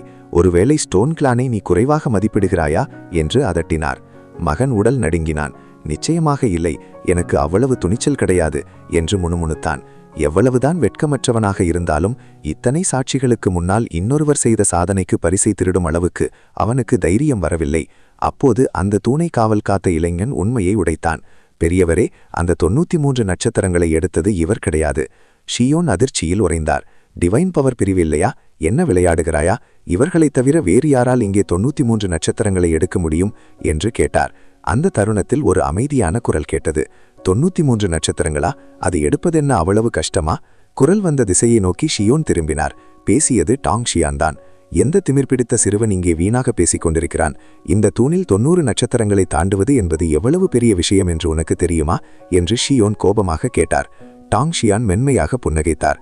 அப்படி ஒன்றும் கடினமாக தெரியவில்லையே, என் தம்பிமார்கள் எல்லோராலும் இதை செய்ய முடியும், அந்த குரங்கை டாங்ஹோ தவிர என்றார். இந்த ஒரே ஒரு வார்த்தை அங்கிருந்த டாங்ஹோவை ஆத்திரத்தின் உச்சத்துக்கே கொண்டு சென்றது. டாங்ஹோ அங்கேயே வெடித்து விடுவார் போல இருந்தது. மூத்த சகோதரரே, நீங்கள் எப்படி இப்படி சொல்லலாம் என்று அவர் ஆதங்கப்பட டாங்ஹோ உடனடியாக அவர் நெற்றியில் தட்டினார். அவர் என்ன பொய் சொன்னாரா?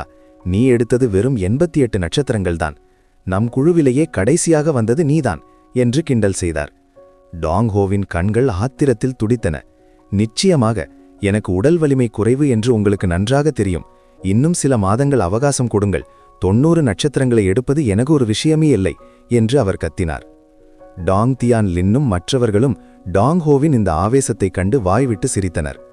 அந்த சூழலின் தீவிரத்தையே உணராமல் அவர்கள் கேலி செய்து கொண்டிருந்தது முதியவர் ஷியோனை இன்னும் ஆத்திரப்படுத்தியது. யார் நீங்கள்? ஸ்டோன் கிளானிலேயே வந்து கலவரம் செய்ய பார்க்கிறீர்களா என்று அவர் கர்ஜித்தார். அடுத்த வினாடியே ஸ்டோன் கிளானின் சிறப்பு படை வீரர்கள் முன்னேறி வந்து டாங் குடும்பத்தை சூழ்ந்து கொண்டனர். டாங் சியான் எதற்கும் அஞ்சாமல் மிகவும் நிதானமாகவும் அலட்சியமாகவும் அவர்களை பார்த்தார். நாங்கள் இங்கே கலவரம் செய்ய வரவில்லை, ஆனால் அந்த 93 நட்சத்திரங்களை எடுத்தது என் தம்பி என்பதுதான் உண்மை என்றார். ஷியோனின் கண்கள் சுருங்கின. அப்போது அருகிலிருந்த ஸ்டோன் கிளான் இளைஞன் அவர் காதில் ஏதோ ரகசியமாக சொன்னான். அதை கேட்டதும் ஷியோனின் முகம் மாறியது. ஊதா மின்னலுடல், பர்பிள் தண்டர் டவ் பாடி, அப்படியானால் இது சாத்தியம்தான் என்று அவர் முணுமுணுத்தார். அத்தியாயம் 155. ஷியோனை விரட்டுதல். 100 நட்சத்திரங்களை இலக்காக கொள்வோம். ஷியோன் இப்போது டாங் தியான் லின்னை மேலிருந்து கீழ்வரை உற்று நோக்கினார். அந்த இளைஞனிடமிருந்த ஆழமான ஆற்றலையும் மின்னல் போல ஜொலிக்கும் கண்களையும் கண்டு அவர் உள்ளுக்குள் வியந்து போனார். ஸ்டோன் கிளானிலேயே இப்படிப்பட்ட ஒரு திறமைசாலி இருப்பது அரிது.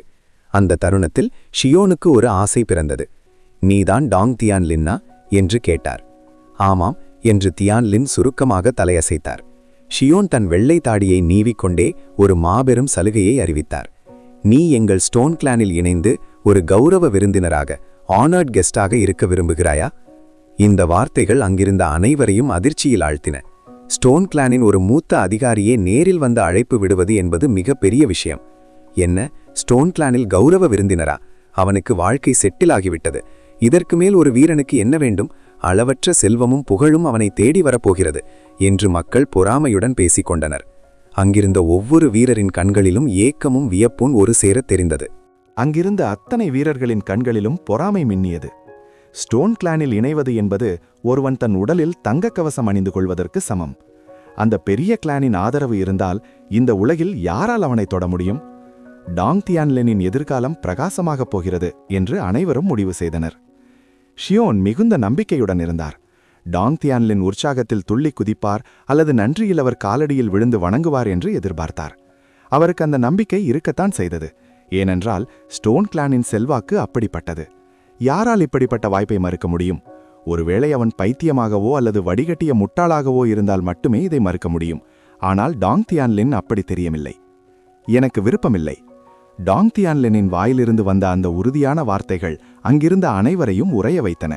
ஷியோன் ஒரு நிமிடம் திகைத்து போனார். என்ன நடக்கிறது இங்கே? ஸ்டோன் கிளானின் அழைப்பையே மறுப்பதா? இது என்ன கேலியா என்று அவர் எண்ணினார். தம்பி, சொன்னதை மீண்டும் ஒரு முறை சொல் என்று ஷியோன் கர்ஜித்தார். அவரது குரல் இப்போது மிகவும் ஆபத்தான துணியில் இறங்கியது.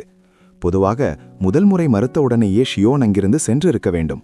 ஆனால் இந்த பர்பிள் லைட்னிங் பாடி என்பது 1000 ஆண்டுகளுக்கு ஒரு முறை தோன்றும் அபூர்வமான உடல்வாகு. அந்த திறமைக்காகவே ஷியோன் இறங்கி வந்து இன்னொரு வாய்ப்பு கொடுக்க துணிந்தார். ஆனால் தன் முதல் முயற்சியே இப்படி ஒரு மூடிய கதவில் முடியும் என்று அவர் எதிர்பார்க்கவில்லை. எனக்கு விருப்பமில்லை. டாங் தியான்லின் மீண்டும் உறுதியாக தலையசைத்தார். ஷியோனின் முகம் இப்போது முழுமையாக இருண்டது. நீ எதை மறுத்திருக்கிறாய் என்று உனக்கு தெரியுமா என்று அவர் அதட்டினார். டாங் தியான்லின் தன் மூக்கை சாதாரணமாக தடவிக்கொண்டார். உண்மையை சொல்லப்போனால் இந்த முதியவரிடம் மல்லுக்கட்ட அவருக்கு விருப்பமே இல்லை. பார்த்தவுடனேயே ஆள் பிடிக்கும் வேலையை செய்கிறாரே, இவருக்கு தெரியாதா தாம் ஒரு டாங் குடும்பத்து சீடன் என்றும் தியான்டாவோ கிளான்களுக்கு தாங்கள் எதிரிகள் என்றும்? ஒருவேளை எதிரிகளாக இல்லாவிட்டாலும் தியான்லின் ஸ்டோன் கிளானில் சேரமாட்டார். ஏனென்றால் டாங் ஷியானை பின்தொடர்வது என்பது ஸ்டோன் கிளானில் சேர்வதை விட 1000 மடங்கு உயர்ந்தது. வளங்கள் டாங் குடும்பத்திடம் அதற்கு குறைவே இல்லை. அதைவிட முக்கியமாக தன் தலைவனின் வழிகாட்டுதலில் அடையும் வளர்ச்சிக்கு ஈடு இணை ஏதுமில்லை. டாங் குடும்பம் தனது ஒவ்வொரு சீடரிடமும் காட்டும் தாராள மனப்பான்மை அளவிட முடியாதது. அங்கே வளங்களுக்கு பஞ்சமே இல்லை. அவர்களின் தாரக மந்திரமே இதுதான். வீணாக்குவது பயங்கரமானதல்ல, வீணாக்குவதற்கு துணிவு இல்லாமல் இருப்பதே பயங்கரமானது. ஒரு வீரருக்கு 3 ஆன்மீக படிகங்கள் போதுமென்றால் டாங் ஷியான் 5 படிகங்களை கொடுப்பார். குறைவாக இருப்பதை விட அதிகமாக இருப்பதே மேல் என்பது அவர் கொள்கை. நீண்ட காலம் வறுமையில் வாடிவிட்டு இப்போது கிடைத்திருக்கும் இந்த அபரிமிதமான வசதிகளை அனுபவிக்காமல் யாராவது இருப்பார்களா? எல்லாமே தாராளமாக கிடைக்கும்போது எதற்காக ஒருவன் ஸ்டோன் கிளானை தேடி ஓட வேண்டும்? அது முட்டாள்தனம். அதைவிட முக்கியமான ஒரு ரகசியம் தியான்லின்னிற்கு தெரியும். டாங் ஷியானிடம் ஒரு மர்மமான சக்தி இருக்கிறது. அது ஒருவரின் வளர்ச்சியை 10,000 மடங்கு வேகப்படுத்தக்கூடியது. அப்படிப்பட்ட ஒரு தலைவன் இருக்கும்போது ஸ்டோன் கிளானை தேர்ந்தெடுப்பவன் யாராக இருக்க முடியும்? நன்றி கெட்ட சிறுவனே! 2 முறை அழைத்தும் மறுக்கப்பட்டதால் ஷியோனின் பாராட்டு இப்போது ஆத்திரமாக மாறியது. ஒரு ஏளன பார்வையுடன் அவர் அங்கிருந்து விறுவிறுவென்று வெளியேறினார். டாங் ஷியான் மென்மையாக சிரித்து தலையசைத்தார். இவ்வளவு குறுகிய மனமா? ஸ்டோன் கிளானின் ஒரு மூத்த அதிகாரியின் தரம் இவ்வளவுதானா என்று முணுமுணுத்தார். பிறகு அவர் அவமானத்தில் சிவந்து போய் நின்றிருந்த மகனின் பக்கம் திரும்பினார். பந்தயத்தில் நீங்கள் தோற்றுவிட்டீர்கள். இப்போது சொன்னபடி உடைகளை கழற்றுங்கள் என்றார். மகனின் முகம் இப்போது இரத்த சிவப்பாக மாறியது. பெயர் தெரியாத இந்த ஷேடோலெஸ் பிரிவு 93 நட்சத்திரங்களை அடிக்கும் அளவுக்கு பலம் வாய்ந்தது என்றும் ஸ்டோன் கிளானின் அதிகாரியையே விரட்டும் அளவுக்கு திமிர் கொண்டது என்றும் அவன் எதிர்பார்க்கவில்லை. ஆனால் மகனின் புத்தி இப்போது தந்திரமாக வேலை செய்தது. தோற்றுவிட்டேனா? எப்படி? நீங்கள் 2 சுற்றுகளில் மட்டும்தானே வெற்றி பெற்றிருக்கிறீர்கள். வெற்றி இன்னும் தீர்மானிக்கப்படவில்லை என்று கூச்சலிட்டான். டாங் ஷியான் சிரித்தார். உங்களிடம் 90 நட்சத்திரங்களை தொடும் அளவுக்கு யாராவது இருக்கிறார்களா? அப்படி யாரும் இல்லாதபோது எங்கள் நேரத்தை வீணாக்காதே என்றார். மகனின் முகம் மீண்டும் அவமானத்தில் சிவந்தது. 90 நட்சத்திரங்களை எடுப்பது என்பது அவனுக்கு எட்டாத கனி என்பது அவனுக்கே தெரியும். இருந்தாலும் மகன் இந்த பந்தயத்திலிருந்து தப்பிக்க ஏதோ ஒரு சூழ்ச்சியை செய்யப் போகிறான் என்பது மட்டும் உறுதியாக தெரிகிறது. 90 நட்சத்திரங்களை எடுக்கும் வீரர் ஒருவன் தனது பிரிவிலேயே இல்லை என்பது மகனுக்கு நன்றாக தெரியும். ஆனால் தன் கௌரவத்தை காப்பாற்றிக் கொள்ள அவன் பிடிவாதமாக பேசத் தொடங்கினான். 3 சுற்றுகள் என்று சொன்னது நீதான். நான் மனப்பூர்வமாக தோல்வியை ஒத்துக்கொள்ள வேண்டும் என்று நீதானே விரும்பினாய். நானாக எதற்கும் சம்மதிக்கவில்லை என்று சமாளித்தான். டாங் சியான் சிரித்துக்கொண்டே கேட்டார். சரி, இப்போது என்னதான் செய்ய வேண்டும் என்று சொல்கிறாய்? மகன் ஒரு வஞ்சக புன்னகையுடன் சொன்னான். உனக்கு அவ்வளவு நம்பிக்கை இருந்தால் சரியாக 100 நட்சத்திரங்களை பெர்ஃபெக்ட் 100 ஸ்டார்ஸ் எடுத்து நிரூபித்து காட்டு. அப்படி செய்தால் நான் தோல்வியை ஒத்துக்கொள்கிறேன். இந்த வார்த்தைகளை கேட்டதும் டாங் வூவின் முகம் மாறியது. என்ன, ஏமாற்ற பார்க்கிறாயா என்று ஆவேசப்பட்டார். மகன் தன் கைகளை விரித்துக்கொண்டு, நான் ஏமாற்றவில்லை.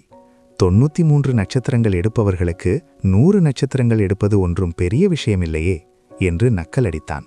சுற்றியிருந்த வீரர்கள் மத்தியில் சலசலப்பு ஏற்பட்டது. இது ரொம்ப அநியாயம்.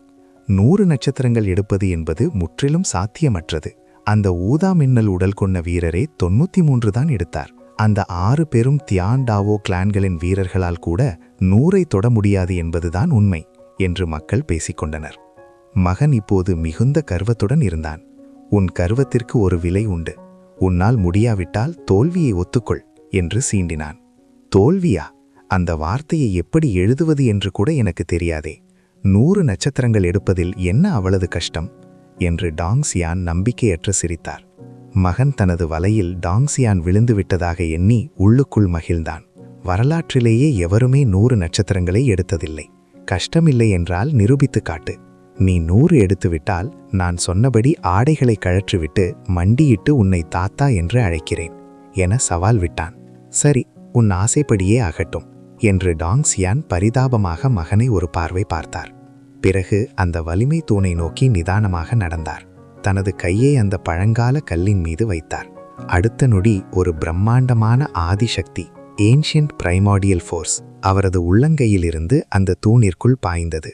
அந்த தருணத்தில் டாங் சியான் ஒரு முழு உலகத்தையே எதிர்த்து நிற்பது போல் தோன்றியது. வலிமை, நோக்கம் மற்றும் உடல்வாகு இவை அனைத்தும் ஒன்றிணைந்த ஒரு சக்தியை அவர் திரட்டினார். டாங் சியான் ஒரு ஆழ்ந்த மூச்சை இழுத்துவிட்டு மெல்ல தன் ஆன்மீக ஆற்றலை செலுத்தத் தொடங்கினார். ஒரு சாதாரண வலிமை தூணை தாக்குவதற்கு தனது முழு பலத்தையும் பயன்படுத்த வேண்டிய அவசியம் அவருக்கு இருக்கவில்லை. ஆதி பெருவெளியின் பேரழிவு விழித்தெழட்டும், ஒரே அடியில் விண்ணும் மண்ணும் புதையட்டும்.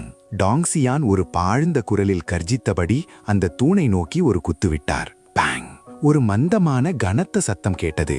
அந்த தூண் லேசாக அதிர்ந்தது. மகனின் கண்கள் ஒரு நொடி சுருங்கி பின் விரிந்தன.